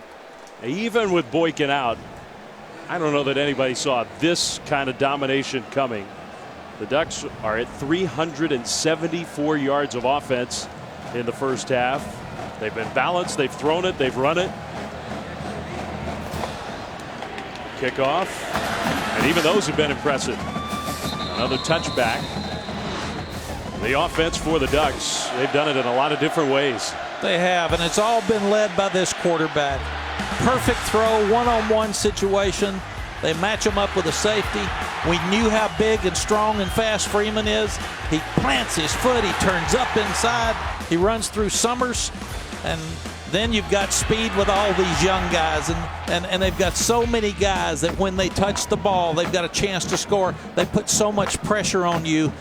Carrington, what a great tribute to his friend that he lost, because that friend is watching him play tonight, and he's very, very proud of the effort. All of their skill guys are playing well. Very, very impressive performance this first half by Oregon. Well, final 32 seconds. TCU will get Turpin into the open. Turpin with all that speed. How about the safety with speed of his own? Charles Nelson, just like Turpin, he is not a big guy, but man, is he tough. Well, he plays big. He plays all over the field. He's a guy that can play corner, safety, running back, receiver, all special teams. They said, when does he get tired? And they said, he's really smart and he never gets tired. You love watching him play. This is likely the last play of the half. So TCU just taking a chance, throwing it downfield. That one's incomplete, and it is the end of the first half. All Oregon, 31-0 over Gary Patterson at TCU. Now to the studio, the Coke Zero halftime report with Adnan and company. The Ducks dominating here in San Antonio. A single one against one of the softest third down defense statistically in all of college football during the regular season. We highlighted the offense in Carrington there, but everything that Oregon did in that first half was impressive. TCU will take a knee, a touchback, and we'll go down to Allison Williams. Talked to Gary Patterson at the half. He said we were our own worst enemy. A couple on the touchdown drives for Oregon. They had him in 3rd and long, couldn't get off the field. And then, of course, the blocked punt that Oregon was able to convert into a first down. If you'll notice, Gary Patterson looks a little different here in the second half. He is wearing a purple shirt and visor. Yes, he changed clothes to try and change the energy in this game. He said black wasn't working, so I switched it. As for whether or not they will switch quarterbacks, Bram Kohlhausen has played the whole first half, but they told us yesterday we may see Foster Sawyer. He said he didn't know, he was too busy working on defense, but Doug Meacham said it's not likely. They will run forward, throw backwards, and try a trick play with a nice delivery into the open field, and a good start to the second half for TCU. You might as well empty your bag of tricks with Aaron Green on the receiving end from Tony James. So you have no pressure now at halftime if you're TCU. You have messed up everything the first half. So you tell them to go play, have some fun, start back over 0-0, and let's get back in this ball game. Now, one thing, I'm not saying it's a total parallel with no Boykin. TCU will hand the ball off here, and a nice hole for Green into Oregon territory right away. Last year in this game, UCLA was just about as dominant against Kansas State as Oregon has been in this game tonight. It was 31-6 at halftime. Bruins led. It ended up being a 40-35 final. So recent history here in the Alamo Bowl says that on the turf where offense can come maybe a little easier, a comeback is possible. Now we'll see if TCU can pull it off. Green, first down, Horned Frogs on the move. Well, and we heard Mark Helfrich worried about sacking those bats too early and going home and feeling too cool. And right now, Oregon has not come back with the same energy and enthusiasm, intensity as they left at halftime. Another handoff, and that one down with a penalty flag thrown from behind. It would have been a gain of 5, maybe 6 yards, but I think this one will come backwards. Holding, number 74 offense, 10-yard penalty, first down. Second penalty on Vaitai in this game. The offensive line has been beaten by the Oregon defensive front. Yeah, and Big V's got to mess with DeForest Buckner all night at 6'7", 290. So he got a really tough assignment coming into this ball game. We were down 35-7 against Oklahoma State at home, then 35-14 at halftime. Told the guys at halftime, we have got to play better the second half. We're going to win the game. Won the game 56-35. So you never know what happens in the second half. Did you change your shirt? I didn't change my shirt, but we did have Vince Young. So it did help some. Yeah. We got momentum. We started going up tempo. We did a lot of things that TCU's doing right now. Let's get back in the ball game. They were down at Oklahoma like 30-14 late and came back and tied it up. This team's not going to quit. No Vince Young for TCU, so Gary Patterson changed the wardrobe. That's a nice turn upfield and a first down TCU. Well, more positive things are happening on this first drive than at just about any point in the whole first half. Yeah, Jamison Stewart makes a good catch here. He turns up inside. We're seeing a more comfortable quarterback for TCU. Everything's working right now. That was for 18 yards. This is for much more. Inside the 10. It'll be first and goal. Sean Nixon with the catch, and you can see the Horned Frogs trying to play quicker. And I promise you, this will help the defense play better. They'll see some hope, and this gives them a chance to pick it up on defense as well. First and goal, good defense that time. Number 33, Tyson Coleman. He's been impressive as he tackles Kyle Hicks in the backfield. Yeah. And you heard Mark Helfrich when he was talking to Allison at halftime. They're up tempo. They got speed. You can score a lot of points very quickly. You do not want this momentum to change if you're Oregon. I know it sounds like we're saying, hey, it's 31-0, you fools. This is still a ball game that could turn, and Mark Helfrich knows that. And we don't know about Vernon Adams. I mean, Oregon's offense could be totally different without their star quarterback. Kohlhausen in the pocket now trying to run, goes into a slide. I think that was a good decision. Well, it was, but he is playing much more comfortably on this drive. He's looking better with his body language. He seems to be talking to the players better, calling the plays. So I expect him to have a good second half. I can see why Meacham stayed with Brown instead of making the change at this time. Vernon Adams, the Oregon star quarterback, who was knocked out late in the first half, and we don't know whether he will be available to come back in for the Ducks. They have stuck with Kohlhausen. Third and goal from around the 10. Sprinting right and keeping it. Now that's an interesting call. Oregon was ready for it. The tackle at the 6-yard line. Do you think that means they're prepared? Well, I think they're sending the field goal team out there. No, you got to get some points. You've had nothing happen positive in this ball game. Get some points. A lot of time left. You'd rather have obviously 7, but you can get 3, then go play defense, try to get it back, get it to 10, just start getting back in the ball game. If you're going to kick the field goal, I don't get that play call at all. I mean, I just, maybe Kohlhausen thought he saw an opening and just made a play on his own. The kick is up and the kick is good. Well, they got those points, so there is something positive. Still down though, 31-3. Not called as a targeting, but Vernon Adams is not coming back in this game, and who knows, Oregon so dominated the first half. He was a big reason why. We'll see if that helps TCU get back in things. Nelson with that speed to the 30, and he makes a man miss. Nelson across the 40. The dynamic playmaking ability of Charles Nelson. Wow, is he fast. Now that Ducks offense comes back on the field, but not before Nelson gives a good field position. No, good blocking, but this guy's got vision. Started up the middle, had a misdirection with the TCU defensive coverage team, and then turns it up to the right sideline. Good execution, good blocking, but that guy is fast as lightning. Well, Jeff Locke, who I think it would be fair to say he struggled when he had a chance to play quarterback this year with Adams and that broken finger, missing 3 games. Hands it off to Royce Freeman with that cut upfield. Freeman, he's tough to bring down. Wasn't a whole lot of running room there, and yet he gets out near midfield for a nice gain of 6 yards. Outside zone play, and he has so much patience that he ran sideways till he could plant his foot, see the crease, and turn up inside for a 6-yard gain. Now the snap goes right by Locke. He wasn't ready for it. He's got to get on the ball. He does. It'll be a big loss for Oregon. And they don't have their center and their quarterback now, and that is clearly impacting things. Dave, it really happens. We've seen some bad snaps, but in this one, obviously, Lockheed's still calling the play, and that center Doug Brenner didn't realize that he snapped it. He got his head back down, puts him in a very difficult spot, and now you're 3rd down and forever. So TCU, a little more momentum if they can get off the field on 3rd down.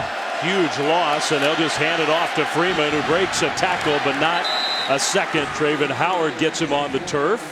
So Oregon goes backwards, and they're going to punt the ball back to TCU. Look, we're a long way away from saying that the Horned Frogs are really back in this game, but the fact that the center and the quarterback are both out for the Ducks has slowed this high-powered offense down enough to where you feel like it's a possibility. I'm telling you, you don't want momentum to change with a bunch of young people. It's hard to get it turned back. Ian Wheeler, the punter.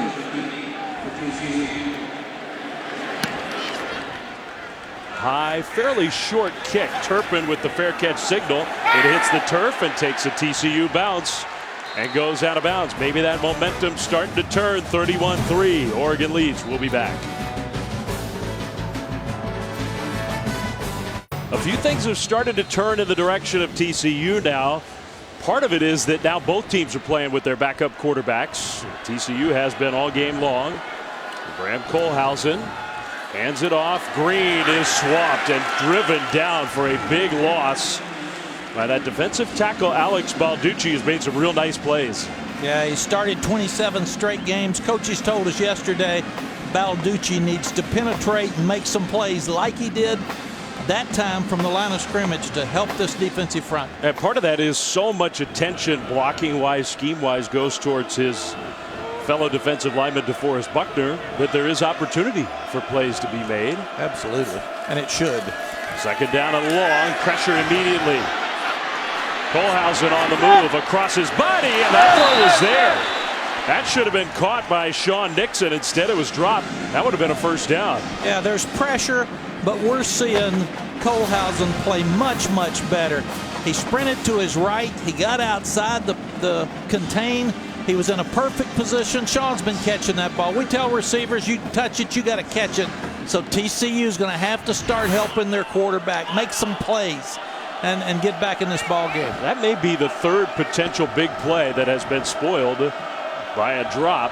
TCU has not yet converted a third down. 0 for 8 in this game. They need 13 here. Better protection this time. That delivery on the money, and then a slip tackle for a much bigger gain. It is a first down.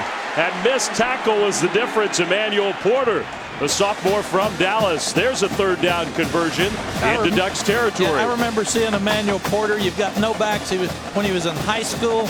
He's big, he's fast, he ran 4.3, he can catch. I think he will be a star at TCU before it's over. That was a star-like play, 25 yards. 1st and 10, Horned Frogs. So Kohlhausen, he does look much better now for TCU. A little slower tempo on this first down play. Again, lots of time to throw, dumps it short, and Hicks breaks a tackle himself.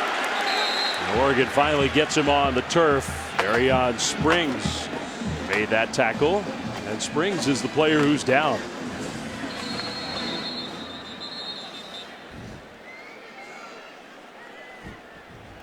Much more confidence with TCU's offense and defense and their team coming out from halftime. They were down 31-13 at the end of the third quarter at Norman. Baker Mayfield on the field for the Sooners, and they came back with a chance to win the ball game. So that's what you're talking about now. This isn't on the road. It's more of a home crowd for TCU.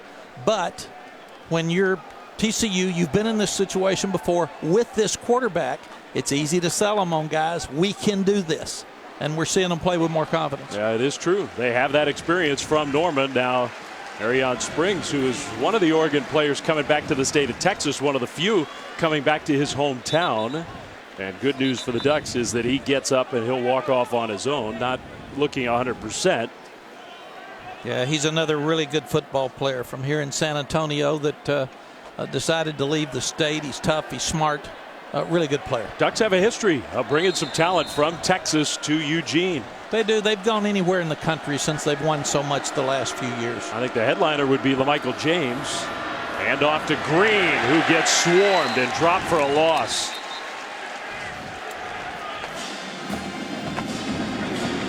Now Jelks with that tackle behind the line of scrimmage to set up another third down. And Oregon's got some backups in the game right now because they're trying to stay fresh and really be rested for the fourth quarter. Maybe 4 down territory for TCU. That swing pass. And a nice tackle, although Turpin lunges ahead and dives inside the 35 to the 34. Reggie Daniels made a good play, but it's 4th down and 2, and TCU is looking like they're going to go for it. They will substitute before they snap the ball. Yeah, you're not going to see them punt on their side of the 50 the rest of this ball game. Everything's 4 downs. Big play in this ball game. It is. 2 tight ends, so Oregon gets to substitute as well. Kohlhausen. They've been blitzing in 3rd and 4th down situations. Be interesting to see if Oregon really comes after them. Changing the play at the line of scrimmage. Well, play clock is running out, and they will get the ball snapped. Hand it off. Hicks with a nice cut, trying to get there, and we'll see. I think he got it, and now, especially with that lunge at the end, it looks like he clearly did. It's a 1st down TCU. That was a pretty good effort from Kyle Hicks. It's a very good effort from Kyle Hicks, and a good job with Kohlhausen getting them in the right play. That's a big 1st down drive. Stays alive. Under 6 minutes to go, 3rd quarter. That, I think, was a backwards pass. And now another pass with a flag down. In fact, 2 of them in the defensive secondary. That one incomplete. Dominic Merker, who was a high school quarterback. Illegal substitution. 12 players in the formation on the defense. 5-yard penalty from the previous spot. 3-play 1st down. In a way, it was like a free play for TCU. They could not convert the gadget play, but they'll take the 5 yards, 1st and 5. Well, we heard Mark Helfrich talk about we haven't finished like I want us to. So I know as a head coach right now, he's frustrated. Come on, guys, we can get 11 on the field. Who's out there? We got illegal substitution. We cannot get relaxed in this ball game. We've got to keep playing with the same intensity we started with. One of the real frustrating things as a head coach. Kohlhausen in the shotgun on 1st and 5. Now movement from TCU. So after all that, false start, number 82 offense. That's another real penalty, still 1st down. That's another real frustrating thing for a head coach. Back where we started. Come on, guys. Just play. Can't have the penalties. Charlie Reed. They don't use the tight end all that much in this air raid offense. 6 penalties for 70 yards. It has been a big part of the story for TCU. Those penalties have hurt. 1st and 10. Green down to the 29, maybe the 28-yard line. Short gain on 1st down. If you're Oregon, you're trying to keep them to field goals. If you're TCU, everything's 4th downs, and now as that clock keeps ticking, you're getting down to about 5 minutes left in the 3rd quarter. No more field goals. We got to start scoring touchdowns. I think you're right about that. 2nd and 8.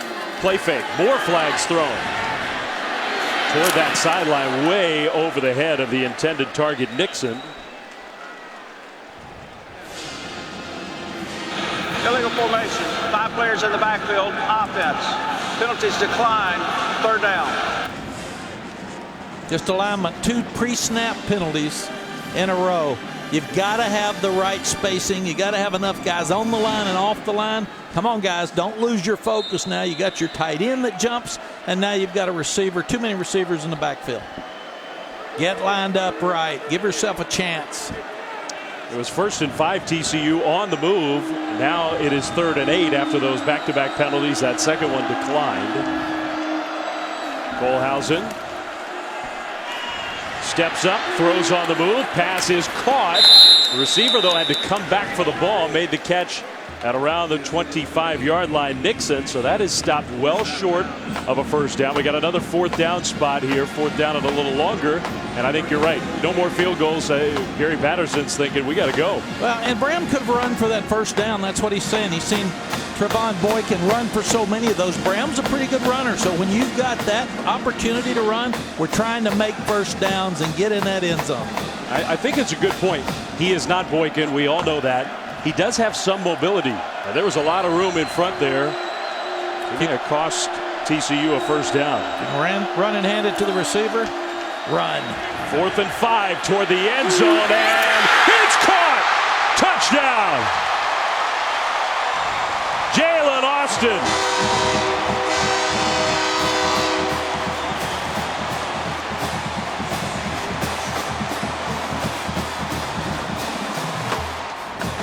"26 yards on 4th down." TCU had to have it.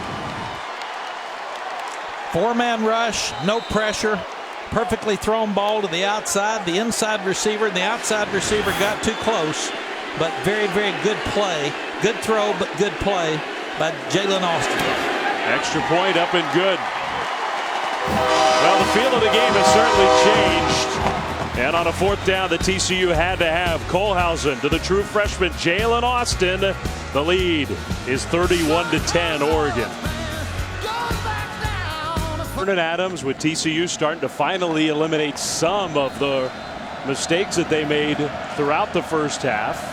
The feel of the game, the energy in the building has changed. And after the touchdown, TCU will kick it to Nelson and Oregon. Nelson, this one's returnable.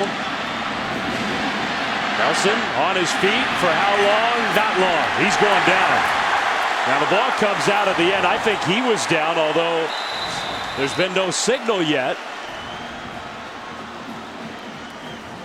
I thought he was down, but I also thought TCU pounced on the ball. So if they're saying it was a live ball, this could be TCU ball. Is a fumble recovered by TCU. Wow. Now that to be taking a look at this, but Kohlhausen's got to get the helmet ready. Let's see. The ruling on the field, the fumble is under further review. It might have started to come out. I thought he was down. Is that ball moving? Ball is definitely out. We've got to see when the knee is down. That's a close one. I think it's a fumble. I think they got it right. Bill, what do you think? That ball squeezing out of his arms. He does not have control of the ball when he's down. I think, again, an excellent call by the on-field officials. This should be confirmed by replay. They've done a heck of a job tonight, Bill, and I'm with you. Live, I was sure that right knee had hit before the ball came loose. You watch it on replay, and I think they got it right. It looks like walk-on sophomore Michael Downing's the one that came up with the football, number After 15. further review, the ruling on the field is confirmed. First down. Wow. So we already knew the game was changing. Now the special teams turnover, and TCU takes over, trailing by 21, but still 4:07 to go in the third quarter in prime scoring position. Momentum is a powerful thing, and especially with young people. When it's all working, you can't stop them. When it turns, you have trouble turning it back. So now the Oregon defense has got to blitz. They got to move. They got to knock a ball loose. They've got to get a stop here to stop this momentum from going forward. Empty backfield for Bram Kohlhausen, who just a moment ago threw the touchdown on 4th down. He will throw here. It's incomplete. Good play on the ball, knocked down by the secondary of Oregon. That's Chris Cisse with a good play. Now the total yardage, really you could go all the way back to the end of the first quarter. TCU, it's taken them a while, but they have gotten back in this game. They were blitzed early, that's for sure. They got both Green and Hicks in the backfield. Kohlhausen, that looked like a designed run, and he takes a big hit. I think he did well just to hang on to the football. Tyson Coleman once again for the Ducks. Seniors have to step up and get this momentum back, and Tyson Coleman has been a guy that's made plays all night. Baldussi forces him outside, and Coleman steps up and makes the play. Very good stop. Now you're at 3rd and 9. Still 4 downs. I don't know if Kohlhausen, he's run the ball, it looked like by design, a couple times in this second half. They have not been good plays. I don't know if he's doing that on his own or what. 3rd and 9 here.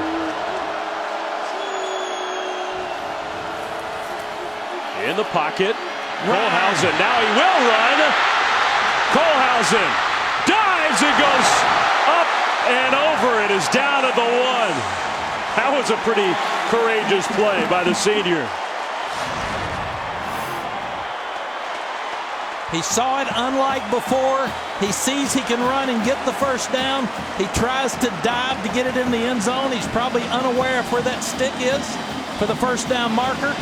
But now this young man is playing with a whole lot more confidence. Not quite John Elway in the Super Bowl.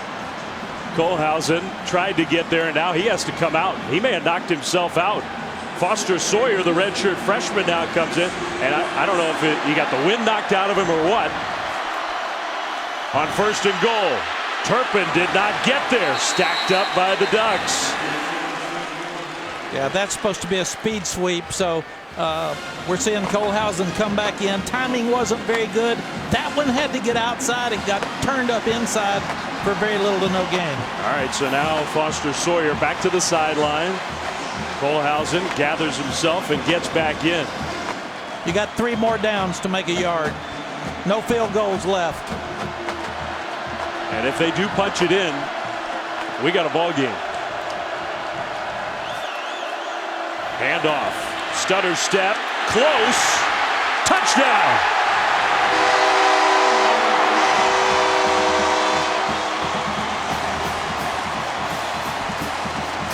Aaron Green.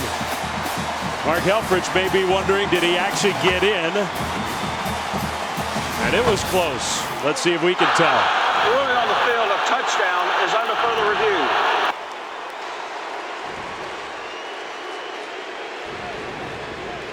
Is he down before that ball gets to the goal line? I think he's down. I think he's down too. We'll bring it back. It's going to be about a 3rd and 6 inches. So they are going to take a look upstairs. One thing that I have always appreciated about the SEC officials is not only do they usually get it right, they usually don't take a long time to get it right. They are very decisive in the replay booth. These guys are having a good night because just about every review they've gotten right. So now what you're doing, if you're the offensive staff, Doug Meacham is talking to Sonny Cumbie upstairs, and they're talking about the 3rd down play. So you've got to feel like you've probably got information upstairs. It's probably not a touchdown. So they're talking right now about the play, and you can see Green's frustrated. Sonny Cumbie, one of the bright young coordinators in the country, coaches their quarterbacks. He and Doug Meacham, who came in from Houston, have really turned this TCU offense around in only 2 years. It's amazing the change in the numbers. All right, we're going to get our ruling. Ruling on the field was touchdown. After further review, the ruling is the ball did not break the plane of the goal line. It'll be 3rd down at the half-yard line. Well, TCU fans aren't happy. They got the call right, though. And again, now you got 2. This is as close. Look at where they're spotting the ball. They're putting it as close to the goal line, but not in, as you could possibly get. And you're probably quarterback sneak, but you got to remember, you don't have your starting center. You don't have your starting quarterback. You're 6 inches away with some big guys in the way. Okay, now you're a foot away. They moved it back a little bit. Now you're a foot away. It's still probably going to be quarterback sneak. He is up under the center. They're in the shotgun a whole lot. But I would think that they're going to try to pound it twice.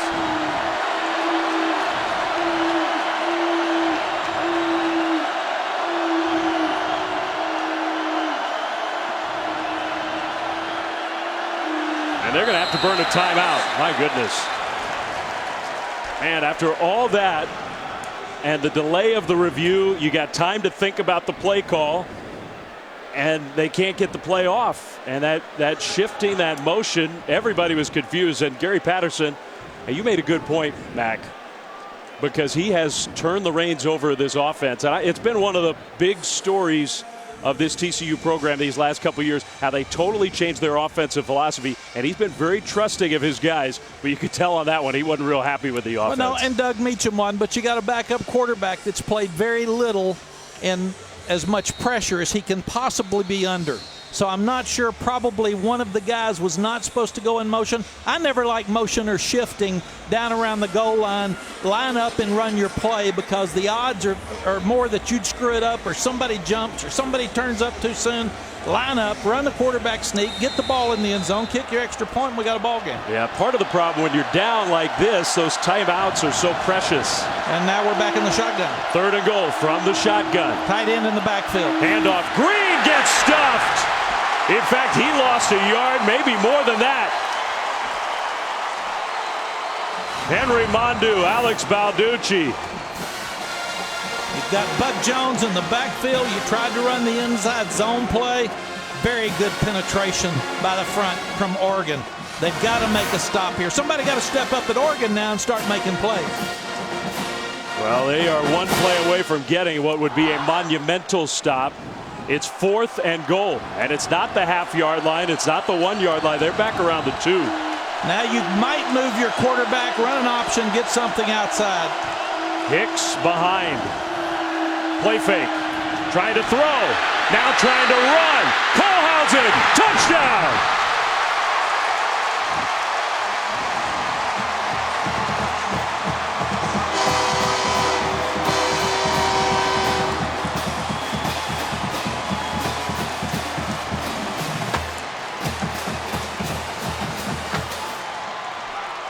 Well, give him credit. That's the 2nd touchdown here in this second half. Both of them on 4th down plays. Must-have plays for TCU. And I think he's feeding off the positive things that happened in Norman, Oklahoma with their comeback. And the team is feeding off the same thing. And that staff saying, we've been here before, guys. Now we got us a ball game. Well, the turnover on special teams gave TCU the opportunity. It wasn't easy, but in the end, they punch it in. That's the turnover. And they got the call right. It was very close, but ruled a fumble. They looked at it, and it was a fumble. This was the 4th and goal play. And now he's run for 2 big plays to make first downs and on 4th down. And this is the type thing he has to do to be the extra element to give them a chance to win this ball game. As we said, he's not Trevon Boykin, but he is a guy that can make plays with his feet. Now you can see why TCU has stuck with him in this game. Just an entirely different feel. Part of the story, TCU without their starting quarterback, and that kid getting the start. He's not really a kid. He's been around this system for a long time. But now Oregon playing without their starter. And the Alamo Dome has come to life.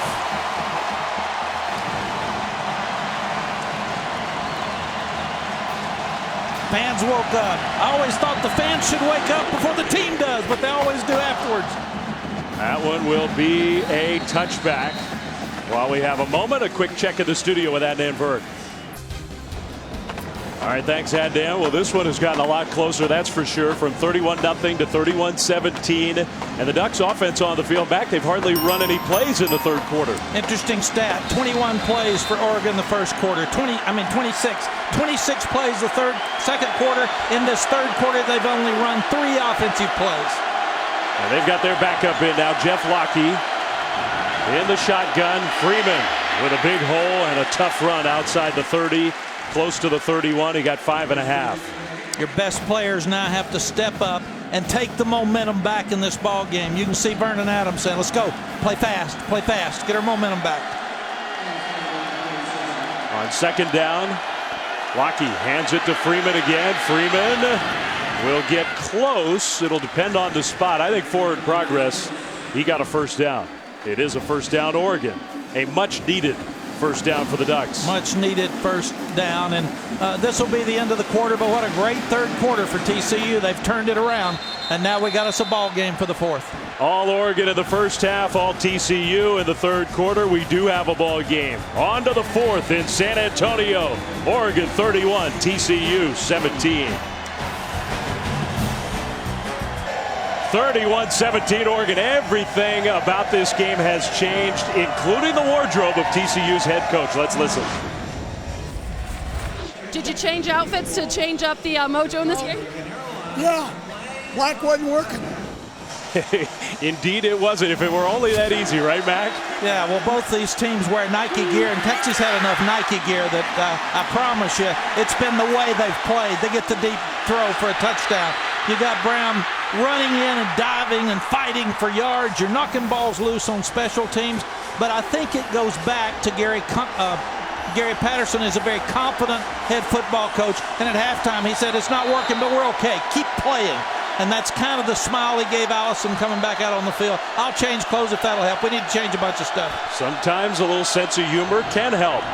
So start of the 4th quarter, another snap that was low. Freeman, though, took the handoff and made a nice positive gain for Oregon. So that could have been another disaster for the Ducks. the center and the quarterback exchange has become a big issue in this game.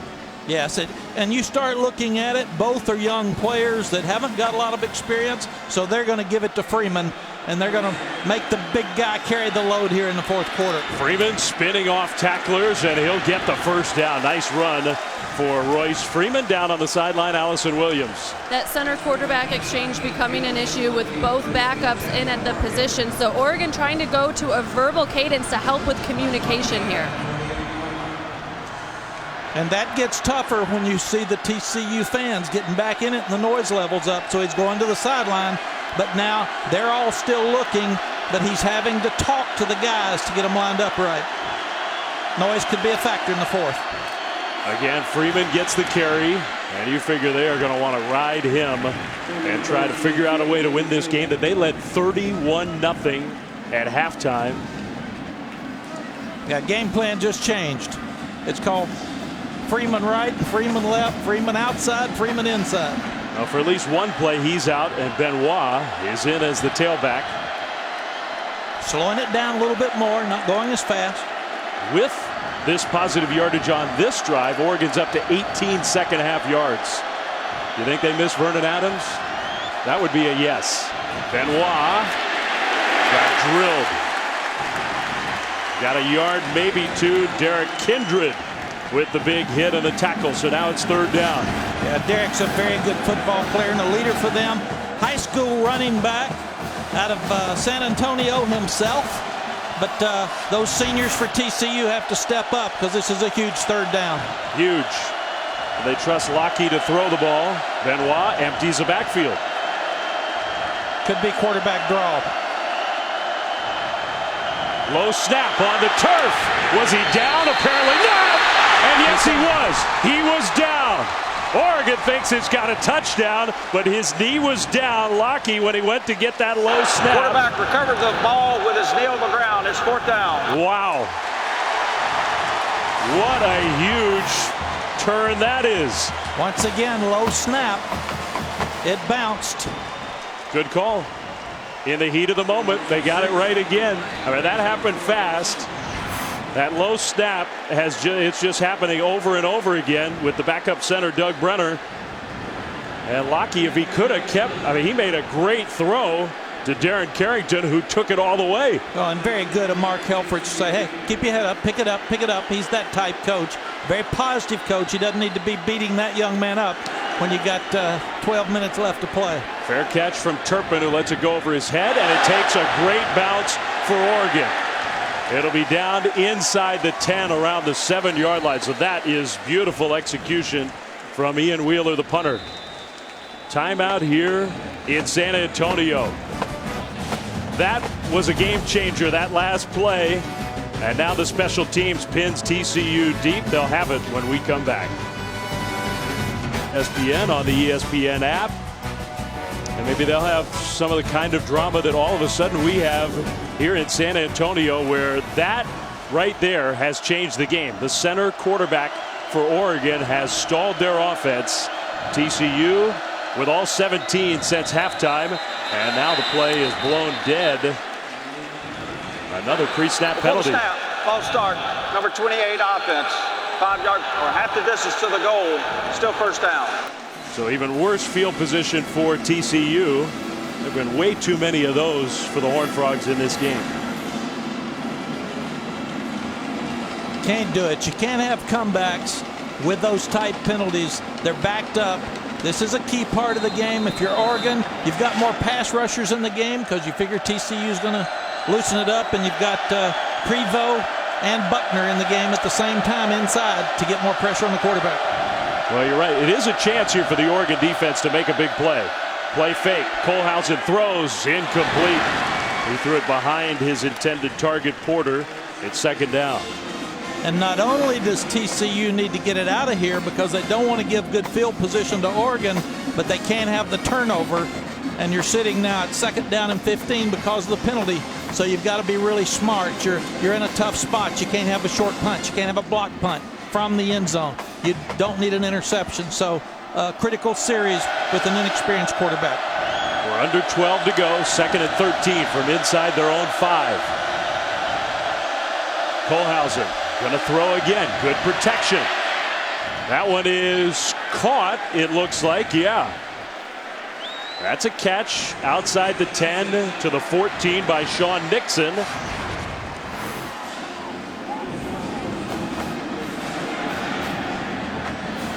Well, I think he caught that. Looks like they caught it to me, and TCU's trying to go really fast, so there's no question. Now Kohlhausen is way back there. Almost like he was faking a pooch punt. Now he'll throw deep. Caught!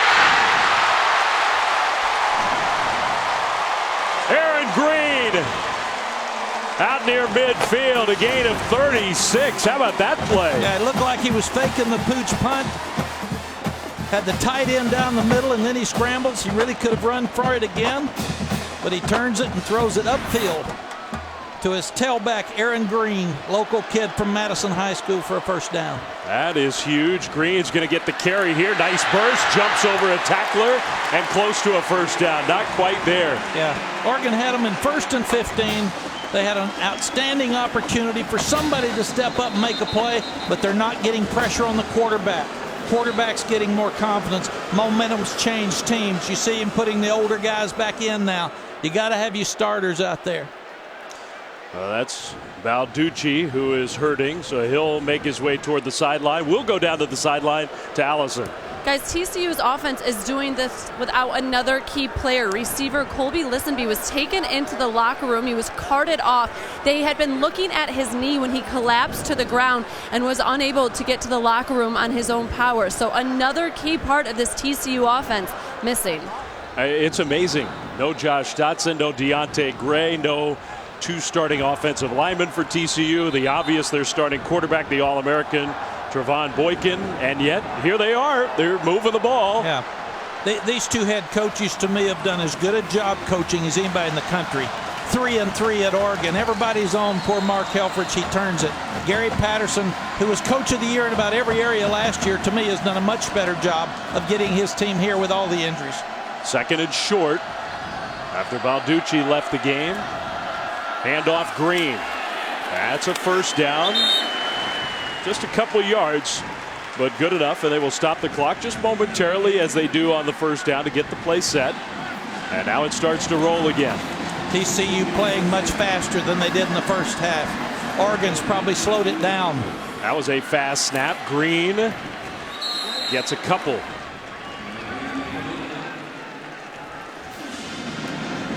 You're really in no hurry if you're TCU. You got plenty of time. You've got 2 of your timeouts left. You're down by 14. You just need to get it in the end zone. Play fake. Kohlhausen steps up. That throw is complete. Jerrison Stewart Nelson had a chance to knock it down. He couldn't get the hand on the ball. Jerrison's from Horn High School up in the Mesquite area. Caught his first touchdown against Baylor, and now they're moving, lining up fast and playing like Oregon did the first half. 21 yards. Green kind of skidded on the turf there. I don't know if he slipped or just tried to get low to avoid a hit. He does get positive yardage at 2nd down, and the Horned Frogs want to keep going fast. It's amazing what confidence does to a team, and especially at quarterback. Kohlhausen doesn't even look like the same person he was in the first half. Totally different player, totally different team. It was 31-0. Mark Helfrich wants a timeout, and now he decides not to call. He was walking up and down the sideline toward the official signaling timeout, and then just stopped. Handoff here, and I guess it was a good decision he didn't call timeout, because that was well defended. Kyle Hicks for no gain. Well, as a head coach, you're walking up, you see something, you're saying getting it straight, and your defensive coordinator from upstairs says, "Coach, we're fine. Let's don't waste that timeout.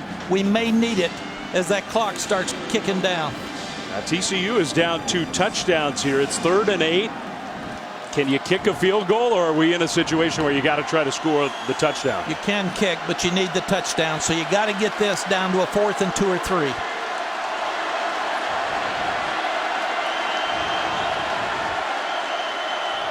Receiver in motion on 3rd and 8. Kohlhausen pressured, and the ball's out. It's out on the turf. TCU falls on it. Hicks saw it on the turf and grabbed it. Tyson Coleman was playing a heck of a game with the strip sack. Yeah, and now you kick the field goal because you're 4th and 10, and you need the points. But that's the first time that Oregon has gotten pressure on the quarterback in the second half, and Tyson Coleman's name is one that we've been calling all night. He's had a tremendous game for the Ducks. Big break for TCU. Jaden Oberchrome, one of the best place kickers in the country. More field goals made than anyone in Big 12 history, and add another to that total. Well, maybe you call that a victory for Oregon. They hold the Horned Frogs to 3, but it's an 11-point lead. Ducks ahead 31-20. To these young people now. They want to win this ball game. Now TCU tries the onside kick, and Oregon is ready for it. So the Ducks recover, and it may be worth trying for Gary Patterson. Why not take a shot? But the Ducks covered it well.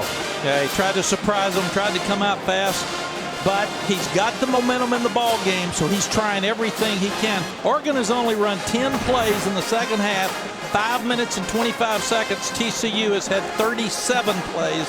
They've had the ball 16 minutes and 47 seconds. Well, that was a tremendous play by Oregon special teams, because I think that was pretty well executed by TCU. Look at the difference since Vernon Adams left the game. I mean, it's a totally different game. Now, you're crying to the wrong team if you're talking to TCU. They've been without their star quarterback the whole night. But Jeff Locke and Oregon, they need to get some offense going. Addison with the catch, and he goes backwards. Out of bounds. I think he lost a yard, maybe even a little more than a yard. Well, Dave, you mentioned it.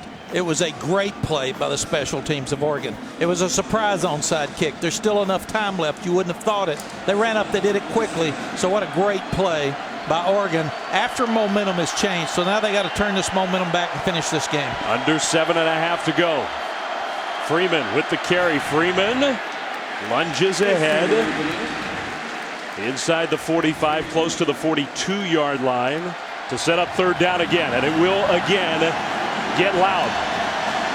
And you're not going as fast. You're trying to get every tick off of that clock as you can, even though that's not the personality for the Oregon offense.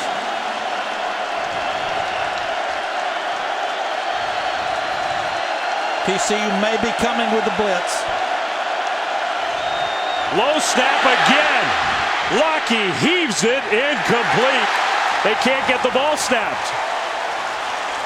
So forget Vernon Adams. The fact that Matt Hegarty, the center, left this game, that's made as big of an impact. Well, and TCU is blitzing on this play, and it makes it much tougher. They've got someone on the center's head, so Doug Brenner has got to snap the ball and protect at the same time, and sometimes you worry so much about that quick guy moving on you, something that Haggerty's handled for 5 years. Now there's Matt with the pads off. I mean, it's the basic foundation of the sport. If you can't get the ball snapped to the quarterback, you can't play football. Fair catch, angled kick, and another great punt. Ian Wheeler trying to save the Ducks in this game. Their 31-0 lead is down to 31-20. We'll be back after this. Vernon Adams in the middle of the year. We could have been playing for the national title. But now the story of this Alamo Bowl. Their quarterback goes out, and the game has turned around entirely. Final 6:40. TCU gets the ball back. Kohlhausen dumps it short, and the pass is caught with some running room. Nixon, penalty flag thrown. A big gain, but I think it's coming back. So that play worked well, but the hold on the perimeter there should be another penalty against the Horned Frogs. They've had a lot of them.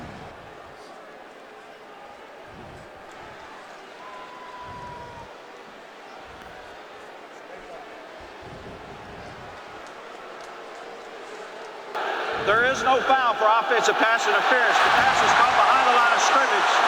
First down. Okay, so now that we don't see that one very often, do we, Bill? No, you don't, but it was, again, a good communication job by the crew. That pass stayed behind the line, so the blocking downfield by the offense is totally legal. Excellent job to pick the flag up. And you have to stay behind the line, so Nixon caught the ball at the 8. The marker was at the 9. And it was another great call by the officials. Ends up being a 19-yard gain, so that's a big pickup, and they did get it right, as Bill Lemonnier explains, our rules official, in the booth with us tonight here in San Antonio. Final 6+. Kohlhausen keeping it.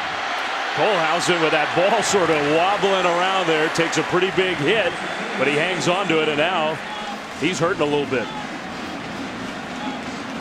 He ended up getting 9 yards or so on that carry, but he's down.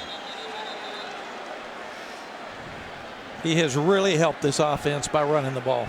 It's made a huge difference. He has. He's taken some shots, though. Tell you what, it's amazing in this game. He took a pretty good one there on the left hip area. Ouch. Rib cage. TCU now, Mac, has more total yards in this game than Oregon does. I mean, that seemed impossible early in this one when it was 300+ to about 30 in favor of the Ducks. I'm telling you, these games are long. You cannot sack the bats. I've stood there before and said, run, clock, run. What are you doing? There's still 6 minutes left. TCU up over 400 yards. Oregon has just totally stalled out without their quarterback, without their center. And now if you're Doug Meacham and Sonny Cumbie, you're over there talking about what do we do with Foster Sawyer? We can't waste much time. We can't waste many plays. And what do we do if Kohlhausen can't come back in the ballgame? He's going to make his way all the way across this field toward the sideline. Gives us a chance to remind you after the Motel 6 Cactus Bowl tonight. Stick around, Sports Center at night. It's the coach and Max Bredos. They'll have highlights from Nuggets Warriors, all the bowl games, including this one, NHL, college hoops. Rest of the NBA. Sports Center at night on ESPN, streaming live on Watch ESPN on the ESPN app. It's taken a while for Bram Kohlhausen to make it to the sideline. And if you're Oregon's defensive coordinator, Pelham, what do? Do you come after the freshman? Do you try to make him throw it underneath? What strategy changes? On 2nd and short, a play fake. Sawyer running around, penalty flag thrown. He'll get the first down, but again, I think this one will come back. The Ducks think so as well. Holding number 68 offense. 10-yard penalty from the previous spot. Replay 2nd down. Oh, it was 2nd and a half a yard. They decide to pass, not run. They commit a holding penalty, and now it's 2nd and 10. Well, and you've got a sophomore that's going to be a great player. 6'5", 320-pound Joseph Noteboom. But you've seen a lot of young guys make some mistakes here for TCU tonight. Future's bright. Puts them in a tough spot now. All right, Sawyer comes out. Kohlhausen back in. 5-year senior. This is it. Yep. He's been waiting for this opportunity since he went to Houston 5 years ago. Get healthy tomorrow. Get healthy the rest of your life. I think it's that rib cage, that left side. Go from 2nd and inches to 2nd and 11. The snap. Pressure comes immediately. He takes a hit and delivers the ball on target. And now the question is, can Kohlhausen get up again? DeForest Buckner was right in his face. What a player that guy is. He is as good as advertised. 6'7", 290 pounds. Comes around the big offensive lineman, 64, because he's matched up on a guard now and hit him right in the ribs. Right in the sore spot. So it's 3rd and 3. This is a huge play. And Kohlhausen will try to scramble. He dives forward, and he got the first down. What a nice play. In a lot of pain. That was not easy. What a gutsy effort. They're throwing the quick screen outside. They're throwing it to Aaron Green. He sees it's not there. He's not worried about those ribs. Turns up and makes the first down. So they've taken it off of the goal line. Oregon better make a stop. That clock is definitely the ally of the Ducks, though. Kohlhausen throws. That pass is caught. The defender fell down. Austin on the move. Down the sideline. Finally out of bounds.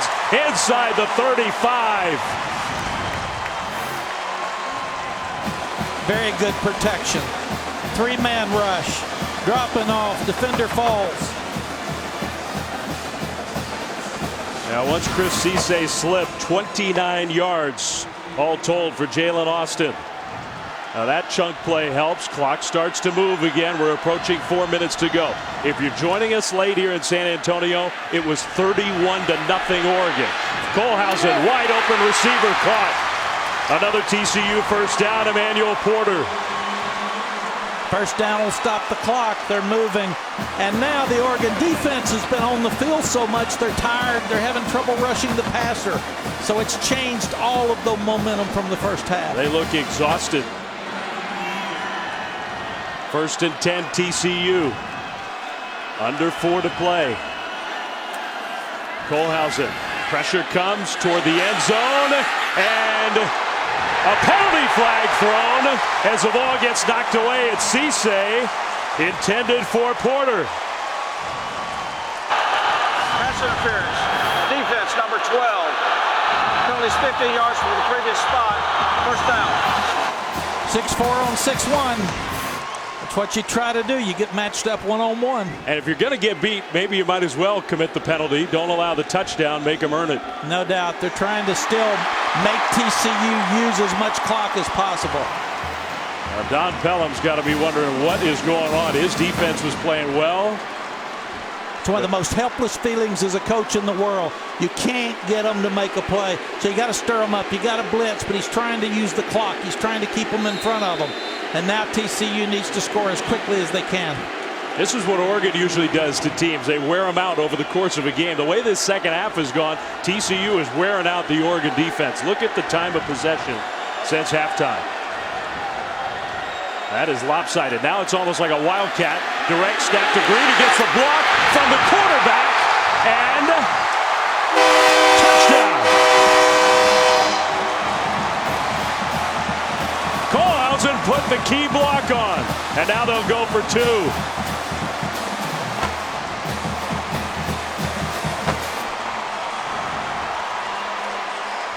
Aaron Green's final game, the San Antonio native.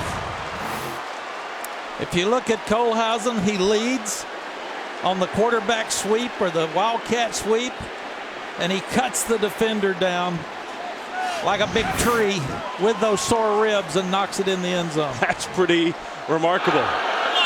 The ruling on the field, a touchdown, is under further review. Well, they're going to review it. Now, this is interesting because Kohlhausen comes out of the game.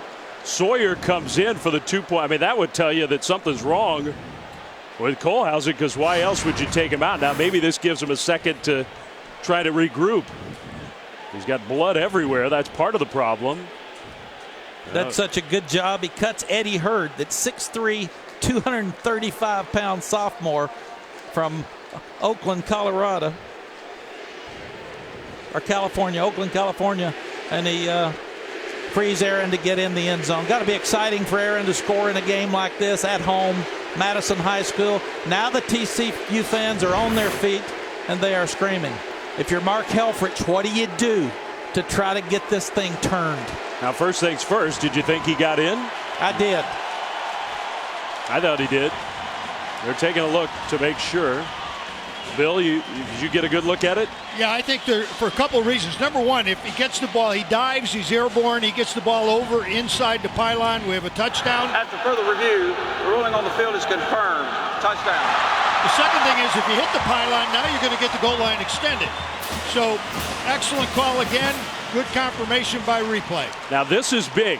If they convert on the 2-point try, then you only need a field goal to tie. If you miss it, it's going to take a touchdown, and we're down to the final 3 minutes and 32 seconds of what could be an all-time historic comeback. It is Sawyer who is the quarterback on the 2-point play. They pitch it over, and the throw, 2 points from Nixon to Jones.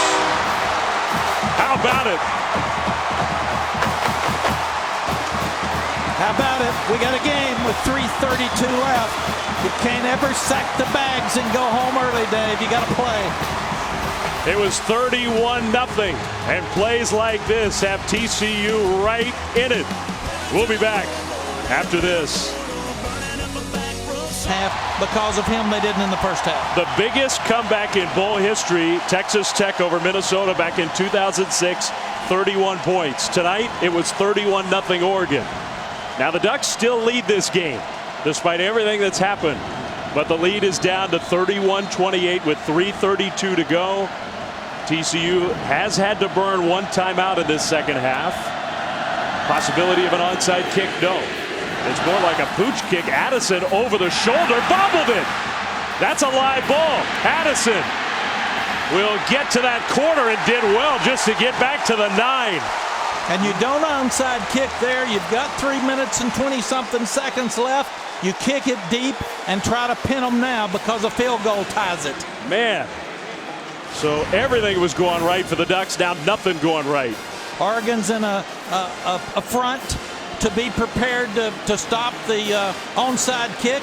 Addison bobbles the ball, and you put yourself now in very difficult field position. The guy who's out of the game, the quarterback, Vernon Adams, when they had him at quarterback, 345 yards, 31 points. They have not scored. They barely moved the ball since he left. And that was in the second quarter. Yeah, it shows you how important that position is. And if you're Mark Helfrich now, you're Matt Lubick, you got to be aggressive. You've got to kill the clock on offense. Freeman, the running back. They will give it to Royce Freeman. Trying to get to the corner. Now cuts it ahead and gets tackled at the 10. Allison Williams on the sideline. Gary Patterson is all sorts of fired up. He turned to me before the 2-point conversion attempt and said, "What's it like to play with a backup quarterback?" He said they're figuring it out. I'll tell you what, though, Graham Kohlhausen has not played like a backup in this second half. You guys, he was receiving some medical attention here on the sideline. About 5 people working on him as he appears to have cramps. It is quite the scene down here on the sideline for TCU. It is loud now when you're talking about your snap between your center and quarterback as well. Confusion. Play clock winding down. And Oregon may well take a timeout. In fact, they will. I don't think they were even aware on the field. First charge timeout, Oregon. 30-second timeout. This is just hard to believe. Oregon takes the timeout, 2:40 to go before the 2nd and 9 play. One more football game for you when we're done at 10:15 Eastern on ESPN. Big 12, Pac-12, the Motel 6 Cactus Bowl. So essentially, when we're finished here from San Antonio on ESPN, also streaming live. Well, and if you tune into that one and it's a blowout early, maybe stay up late. Don't go away, because this game is proof. And especially this time of year, but in this sport of college football, these games, they go on. Teams have a chance for comebacks, at TCU trying for an historic comeback tonight. Well, amid all the snap problems with the center and quarterback in the shotgun, Mark might want to consider putting him up under the center, even though that's not their offense. It puts them in a very difficult spot here with backup quarterback and backup center. Oregon can still win this game on offense. Lockie throws incomplete, and he took a big hit. And that also stops the clock and saves TCU a timeout. Yikes, that's huge. And not good for the Ducks. Big 3rd down. You've got 3rd and 9. You've got to make the 1st down. TCU can tie you with a field goal. You're going to have trouble with field position. And now you're in a position where you're sitting here. You can't turn it over, but you've got to make an aggressive play call to try to get your 1st. Could be screen, could be draw, but you've got to probably get it in your best player's hands. TCU's playing tight man. Low snap again, pressure again. Lockie dancing around, throws it away. Stop the clock again. Again. Oregon would have been much better off just handing it off twice. It's 4th and 9.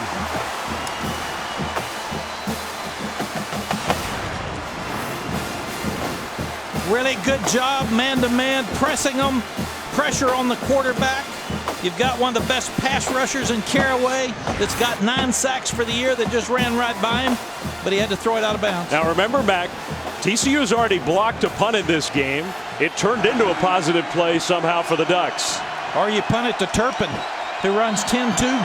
Wheeler gets it off, and that's a returnable kick. Turpin is not the return man. TCU brings it back, and they'll have great field position. Desmond White this time inside the 40 at the 30. I mean, they're already, with their field goal kicker, they're already about in field goal range to tie the game, but they want more than that. Well, and what you would like to do is score your 7 here and use as much of this clock as you can. Even though Oregon struggled on offense the second half, with their speed, you don't want to give them the ball back. So try to score and kill the clock at the same time, because the clock is your friend all of a sudden. You've got your 2 timeouts, but you want that clock running.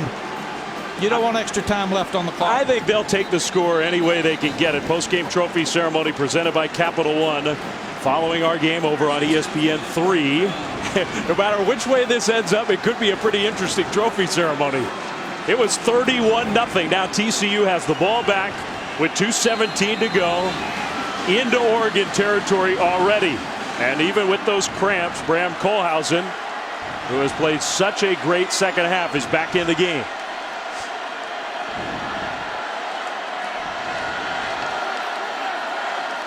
On first down, they get the play snapped. Kohlhausen throws short. Nixon for a gain of 5, maybe 6 on first down. And now the clock stops. Second charge timeout, TCU. 30-second timeout. Now that's interesting. I'm not sure why they would use their second timeout there. That goes exactly. And I was making the point that they need points. They'll take it however they can get it. But I'm with you where they got plenty of time on that clock. I'm not sure I would have used that one there. No, there had to be some discussion and confusion between the 2 coordinators, or where to go or what play, or maybe they felt like that Kohlhausen needed to come over and talk to them a little bit about where they are. But that was an unusual timeout. 2:07's forever. I mean, both these teams work with no huddle. Both of these teams work on 2-minute offense all the time. So that's not an issue for them. You're not worried about the clock. If you're TCU, you're really worried about the clock. If you're Oregon, and if you're Oregon, you have to be happy that TCU used that timeout and didn't waste one of theirs. I think you're right. I think the Ducks now have to. I mean, there's Overchrome. He is a good place kicker with a lot of range. We're indoors in a dome. Oregon's got to be thinking about the possibilities of getting the ball back with the game tied, or maybe worse for them. 2nd and 5. Handoff left side. Good blocking. Green now finally down. He rolled over the tackler to make sure he got the first down. So the clock will stop with 2:01 to go as they get it set, and now it winds again. And Dave, let me also say it's a whole lot easier to make those decisions up here than it is on that sideline. Well, you're right about that. Handoff, Green. Not a lot of room that time. Now TCU now is definitely within reasonable field goal range. But again, the Horned Frogs, if they can get into the end zone, may well just win the game right then and there. You got to try to score, but you don't want to turn it over. And you do have a backup quarterback, even though he's hot.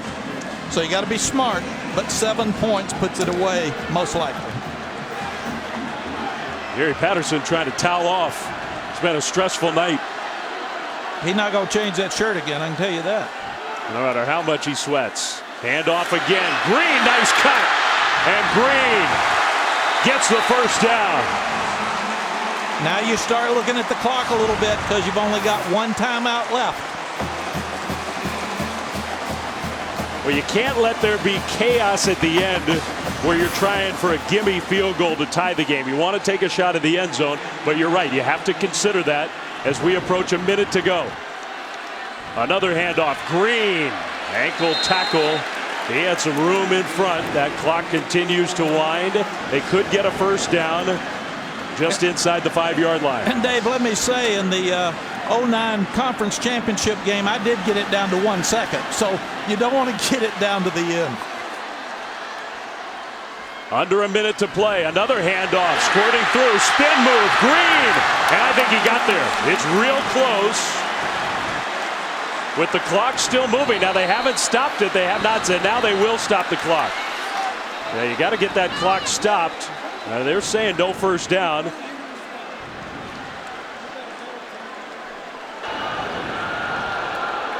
Timeout, TCU, 30-second timeout.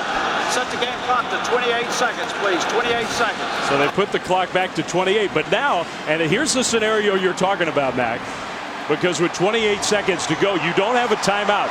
If you run a play that doesn't stop the clock and also doesn't get in, you better be organized to make sure you can, at minimum, tie this game. Yeah, most likely they'll run it here to get the first down on third down and then have the clock play and have a couple of throws before they decide to kick a field goal. I do know it. People would get mad at TCU for calling that timeout and letting some clock run off.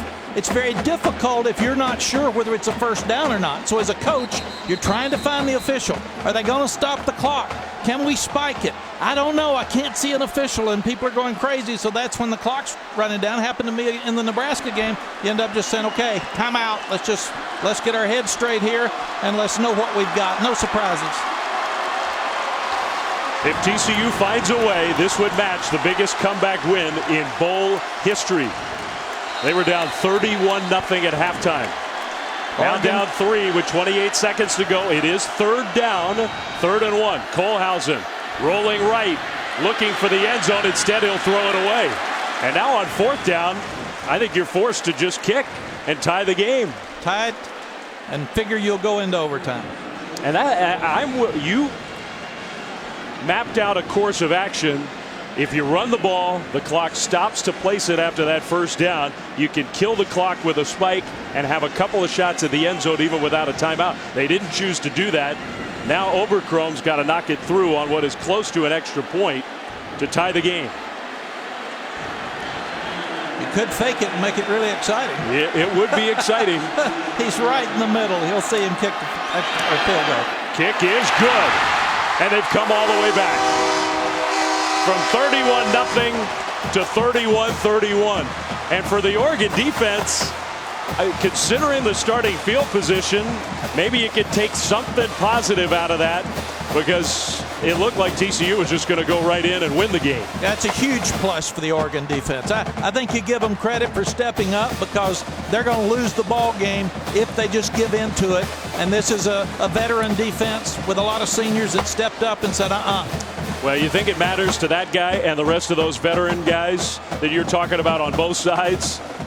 Kohlhausen, while that field goal try was on the way, here's the kick, and no problem.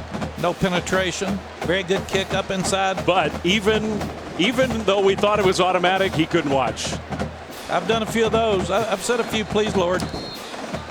Right before that kick, I can promise you. The thing you love about college football, this is so important to both of these teams and both sets of coaches. And that young man is sitting there pulling for his team, feeling bad that he's out. I can promise you, Trevon Boykin's sitting at home feeling bad that he's out. And now they're trying. Here's Vernon Adams trying his best to help Lockie and put him in a position where you win in overtime. Now, you're not going to kick it to that guy. I can promise you that. Yeah.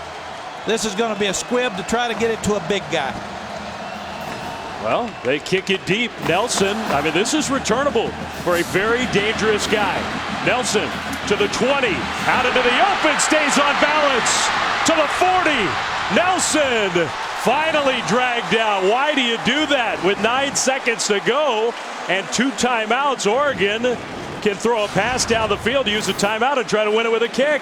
Yeah, you usually get sky kick. You've got Addison leading him there with a tremendous block, but this is one of the more dynamic returners in the country. And now you've put him in a position with 9 seconds left and a timeout in your pocket and a really good field goal kicker where you may have a chance at the end to win the game. I can't believe that they did that. That's a 48-yard return to one of the most dynamic playmakers in the country. And Gary Patterson, I mean, he's thinking what we're thinking. How could you let that happen? That's a mistake by Oberkrom, the kicker. I'm telling you, you just don't have any clue about that sideline. You'll have kids, you'll tell him to squib it, or I asked one time, why'd you kick it to him? He said, I missed it. I tried to kick it to the right high, I just missed it. Yeah, right down the middle. 9 seconds left. Lockie. Tight man with 2 deep. We'll throw it to Freeman. Freeman trying to get to that sideline, gets shoved out of bounds. 2 seconds on the clock. Now you're across midfield. Could you try a very, very long field goal indoors, or do you have to heave one to the end zone? I think you go Hail Mary.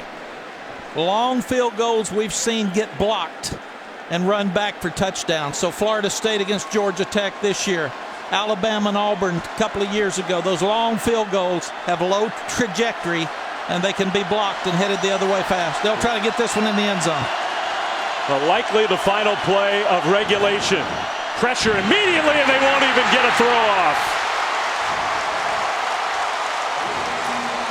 Should have tried a 60-plus yard field goal based on that. Well, even with the kickoff mistake, TCU survives. And this game, improbably, almost impossibly, is going to overtime. What a great game. Again, it's what you love about college football. Two completely different halves. And they have been trying to get the cramps out of Bram Kohlhausen for this entire fourth quarter. 31-0 at halftime. Everything going the way of the Ducks. Even when TCU blocked a punt, it turned into an Oregon first down. But with no Vernon Adams, the offense stalled, and that has given a chance for TCU's offense to come to life. Started with Bram throwing it deep in the corner to Jalen Austin. Came back. Special teams forces a fumble. And then this young man just gained confidence and started leading his football team, even on the block, to get Aaron Green in the end zone. And then they come back with a trick play, field goal, and we've got us a game in overtime. Now, if you're Mark Helfrich, you tell them start it over. We played the first half. They played the second half. We've got to go back and start this thing over. So you seniors, get it going, get it rolling. If you're Gary Patterson, you say we're coming back. Just keep doing what we're doing. Well, this would be the largest comeback in FBS football this season. It would match the largest bowl comeback in history, 31-point deficit, and we're now tied. Those highlights we're talking about in the second half: 6 possessions, 6 scores, 3 touchdowns, 3 field goals for the Horned Frogs. And the purple shirt has done the job for Gary Patterson. Amazing. And as easy as things were for Oregon in the first half, it's very difficult to convince your football team that it's not going to be like that in the second half. Each of these teams has played in overtime this year. The Ducks 2-0. TCU is 1-0 in overtime this year. Two proud teams. And the coin flip matters in this spot. It determines who gets the first crack and who gets the ball second, which is the advantage with our college overtime rules. That looks like an O. So the Ducks win the toss. And presumably, if they go true to form, then Oregon will play defense first. So they'll at least know for sure what they need to do. Oregon has won the toss, chosen to go defense first. We'll play on this end of the field. Well, do they have anything left, the Ducks, who are playing so well? When that guy was taking the snaps, everything has just been a disaster since halftime. But you make one play in overtime, you go home a winner, and you forget about all the bad, and you get yourself a bowl victory and a 10th win. What's tough about college football, one's going to leave miserable tonight, and one of them played a great half in the first half, one a great half in the second half. The other 2 halves, they didn't play very well. So really important that Oregon gets some momentum back. Do you blitz? What do you do now to come out and try to get your guys stirred up? I will say this. As bad as their defense has been beaten in the second half, and Kohlhausen's made some really nice plays, that's been a part of it. In the red zone, they have put up some resistance. In this part of the field, that Oregon defense took 2 fourth-down plays to get a touchdown that just held TCU to a field goal to only tie, not lose the game in regulation. So in this part of the field, they've been a little more effective. When TCU was good in the red zone, largely because Trevon Boykin could run, and we're seeing Kohlhausen do the same thing now. He's made plays with his feet on 4th down and at the goal line. So here we go. TCU gets it first in overtime, and they will pitch it to Nixon, to the corner. Nixon will go out of bounds after a fairly short gain. Got shoved, maybe got 3 yards. Marion Springs made the play. Now Nixon is limping, whether that's a cramp or an actual injury. If you think with the number of plays these guys have played at an up-tempo offense for both, cramps could be a factor. 2nd and 7. Little pump fake, and Kohlhausen's running. First down, goes into a slide.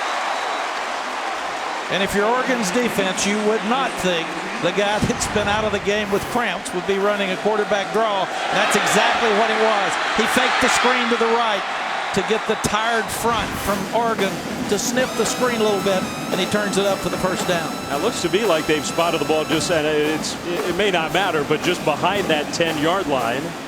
So it's not 1st and goal, it's 1st and 10 by a half of a yard or so. It's a hard 10 yards. Gets tougher down in the red zone. Receiver in motion. Kohlhausen, handoff. And those legs keep moving to about the 7-yard line. Allison on the sideline. TCU has been pumping players with Gatorade and chews and everything they can to try and keep them hydrated. Several of the offensive linemen have also been taking oxygen towards the end of this game as well. And you get tired at bowl games anyway. You're at so many functions. You're up. You're standing around. Exhaustion could be an issue here for one of these two teams, or really both, in overtime. 2nd and 6. TCU with the ball first. Kohlhausen. End zone. What a catch! Touchdown!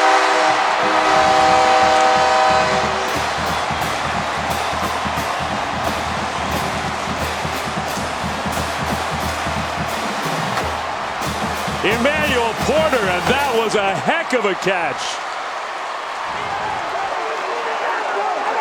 That guy'll be a star. He's 6'4". He can fly. Around 4'3" in our camp. He's really a good football player. What a catch. Ball was thrown a little bit behind him. Absolutely no pressure. So a makeshift offensive line. Now this is huge in overtime. Extra point up and good. So they take care of the routine and punch it through for the 7-point lead. Look at this offensive line. A lot of guys haven't played a lot. They haven't started. Got 2 starters out. Ball's way behind Emmanuel Porter. He reaches back, turns his shoulders like you're supposed to as a young receiver, and has sure hands and brings it down. Tremendous play by the talented sophomore. Meanwhile, the 5th-year senior, Kohlhausen, trying to be the hero. It took until overtime. TCU finally has a lead. We got more cramps on the Horned Frogs sideline. Offensive guys are saying, you defensive guys, get this thing over with. They need more tables. Now Oregon gets the ball. The advantage they have is, despite all their offensive problems, they know no field goals. It's 4 downs till you get to the end zone or you lose the game. Lockey, handoff Freeman.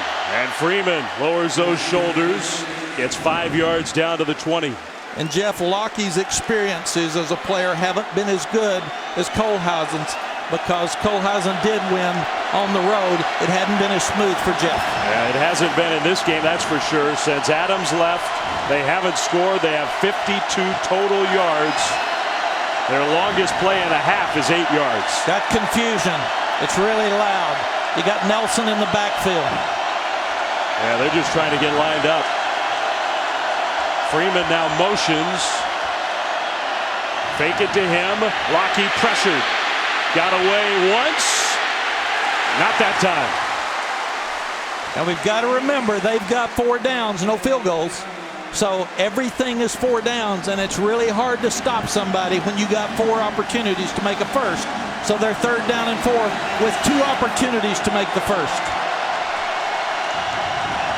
Lockey did well to avoid a big loss on that last play. Matt Lubick's making his money the second half. What a debut. The good and the bad. Another play fake. Lockey dancing around. It's batted down.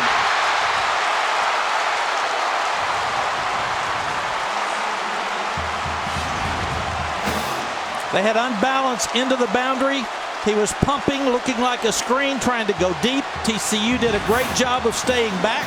There was nothing there, so he tried to go to his secondary receiver.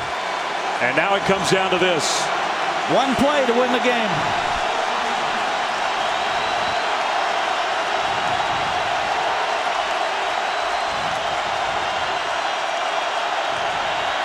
Lockey. And he's got Freeman for the first down. Freeman still going inside the 5. What a gutsy play. The biggest play since halftime for Oregon. They had to have it or the game was over. Yes, you got good protection up front. Lockey moves to his right to avoid the pressure, even though there was very little, and hits Freeman. Sure-handed Freeman. You give it to one of your best players. They're still alive. Mark Helford's wanted to snap the ball. Officials were too slow for him. 1st and goal. Freeman stops short.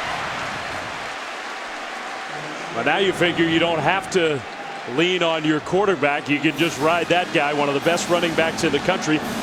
Maybe a time for another reminder of how difficult at times the snap has been.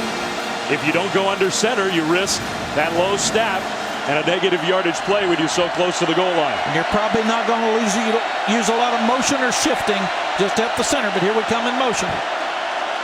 He's got to get the snap. Good snap, Freeman. Trying to push his way in. Touchdown! What a player that guy is. TCU's defense played great, and he just kept moving his feet to finish the run. Looks like Oregon's going to kick the point after. That was all Royce Freeman there. Hit in the backfield, hit at the 2, stood up, keeps powering in for the touchdown. That was Freeman against the defense, and he won. Over 100 yards, 3 touchdowns, just a sophomore. A lot of pride on that Oregon sideline, too. They're not going to lay down and quit. Played for the national championship last year. Now, same spot here. The game is on the line. You got to make the extra point or you lose. Your snapper and your holder become critical here. Their names are only mentioned if they mess it up. Schneider's never missed one of these. Kick is good. He still hasn't. So now we go to a second overtime, and now it's the Ducks who feeling like they've survived. TCU scored. Freeman bowls his way in. Double overtime from the Alamo Bowl when we come back.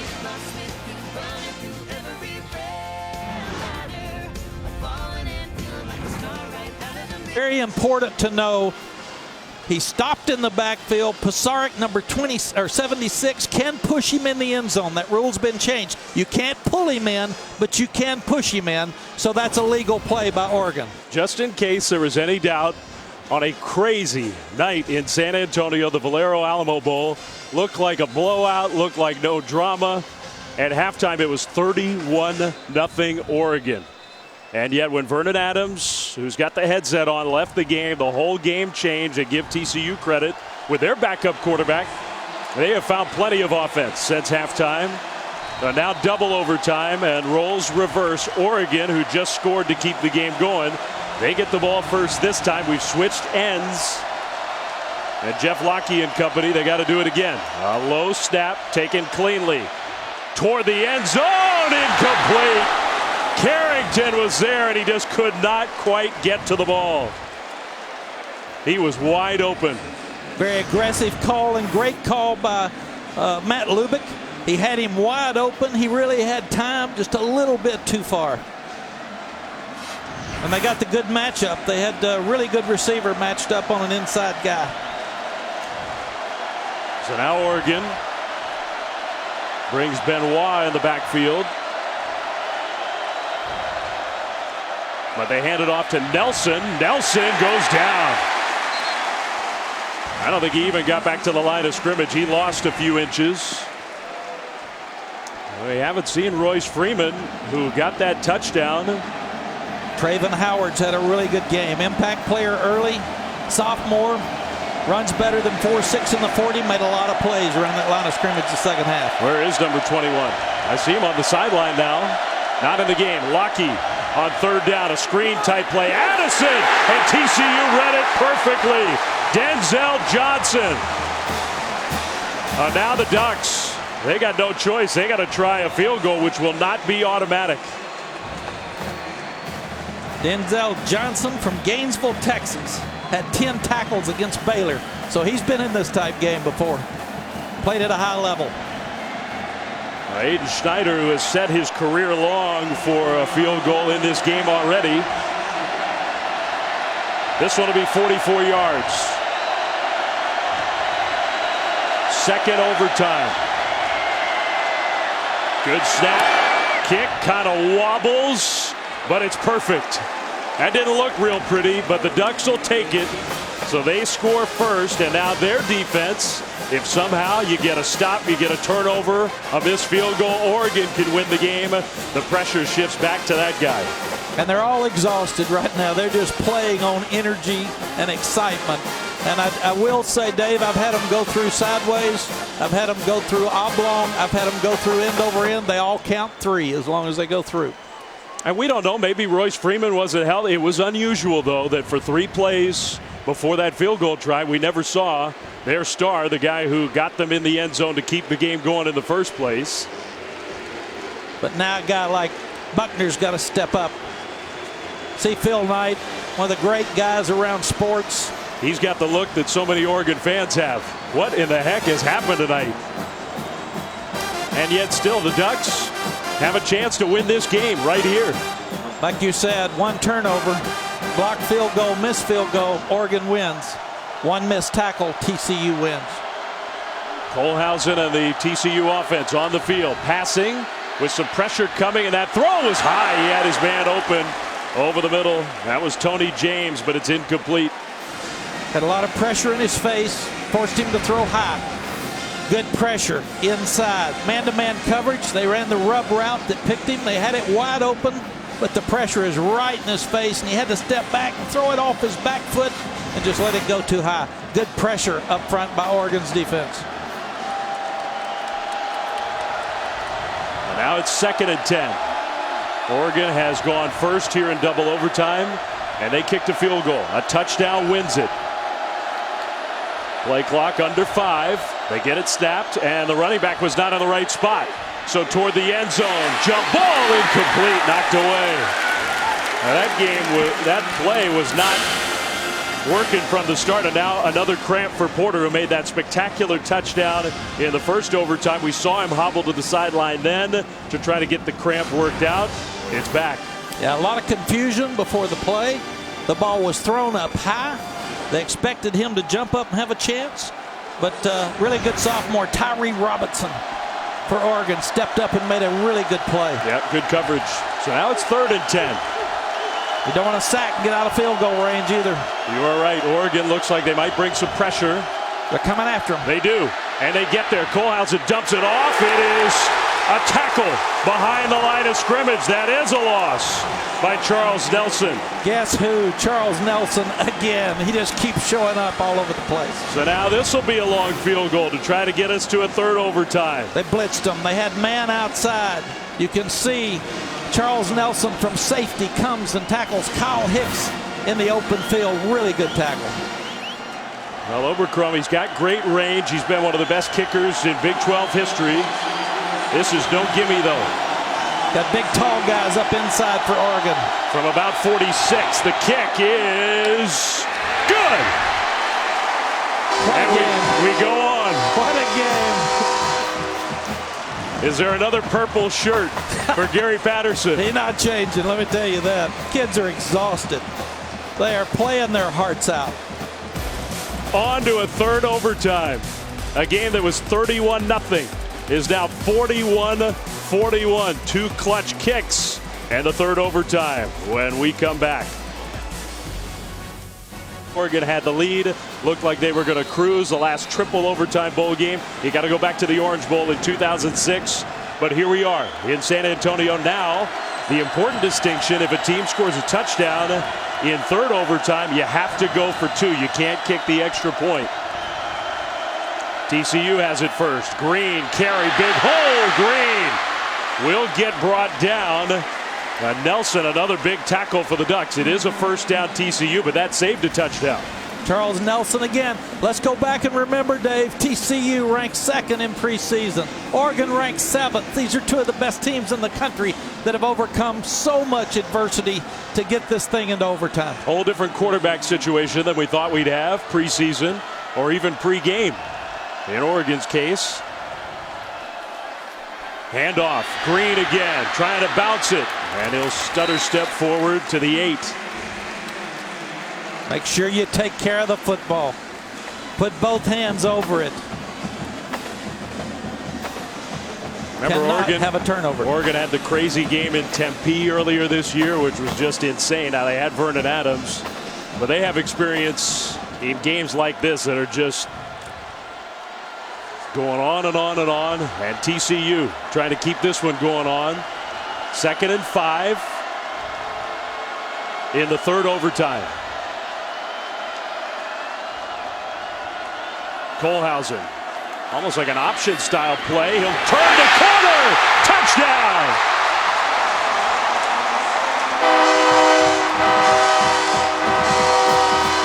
You have to, Gary. Got to go for 2. They're going to call a timeout and talk about it, but you've been working on your 3 best 2-point plays all week. They get the corner here. The defensive end goes for the pitch. They seal the corner. He stays in bounds. He turns up, plants his foot, turns up. Right near the sideline, but scores. Who would have thought we would have had this type game with Vernon Adams and Trevon Boykin not in it? I think we saw that look. You mentioned it there. I think he stayed in bounds. It was real close. Tyson Coleman, who's played such a good game for Oregon, that was not his best moment on defense. Let's take another look along that sideline. Does the right foot, or the left foot rather, stay in? Yeah, it did. He stayed in. That's a touchdown. So now you have to go for 2. This is part of the overtime rules. After the second overtime, you can't just kick. And that was to protect the players. You worry about the players. You see the cramps. You see they're exhausted. You worry about their health. And that's why you can't let it go. You really don't want it to go to 6 or 7 overtimes. Well, I don't think many TCU fans a week ago thought that Bram Kohlhausen could go down in Horned Frogs history. But he's got a chance to tonight. In place of Trevon Boykin. And anybody went home at halftime, shame on you. Not many did. No, it's still packed. It's still packed. They might have come back. Here's the 2-point try. Sprinting right, now backing up. Pressured. Kohlhausen across his body, bounced it, no good. So that's huge for Oregon. The Ducks hold on the 2-point try. He knows he had a man there, but under pressure, couldn't deliver the ball. Yes, he was sprinting to the right. And if we'll watch the tight end delayed. He got bumped and fell. Then he had him wide open, but he just couldn't get his feet set to throw the ball in the end zone. So they get the touchdown, but not the 2. That means the Ducks, if they score a touchdown here, would have a 2-point conversion try to win the game, to end the game. No more kicks. Guys are exhausted. You love the way they compete. You love the way they play. Killing him. What a competitor. He's the reason they're here. And his injury is the reason that this game got to overtime in the first place. But here we are. Jeff Locke. Triple overtime. They got to score a touchdown. Toward the end zone. Incomplete. Carrington got his hands on it, but the defense was there to knock it away. Really good throw by Jeff Locke. He's getting more comfortable. Gave himself a chance. And you jump up, and Corey O'Mealy makes what is a tremendous play because he didn't interfere but knocked the ball loose at the last second. Now Royce Freeman is back in the game for the Ducks in the backfield. Locke hands it off on a misdirection type play. Freeman tackled short of the first down. He got close to 8 yards though. Yeah, they acted like he was sprinting left to get the linebackers misplaced, and then it was a delayed handoff back inside. Very good call. Put you in a manageable 3rd down and 3. And the point you made just a moment ago, I do think Jeff Lockhe's feeling more comfortable now.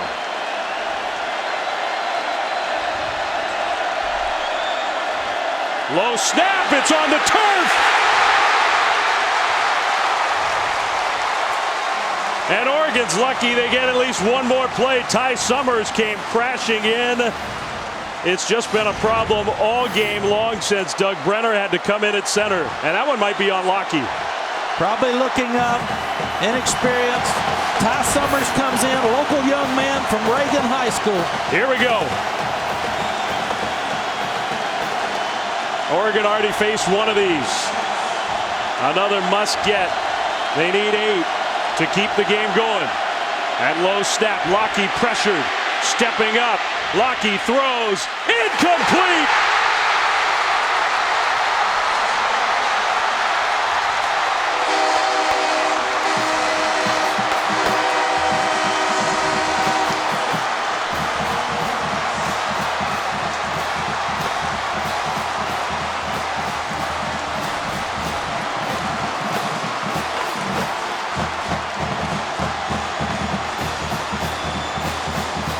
Well, we saw something else tonight in San Antonio. That matches the largest comeback in bowl history.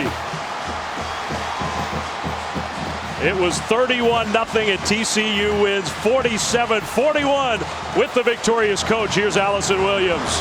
Coach Patterson, what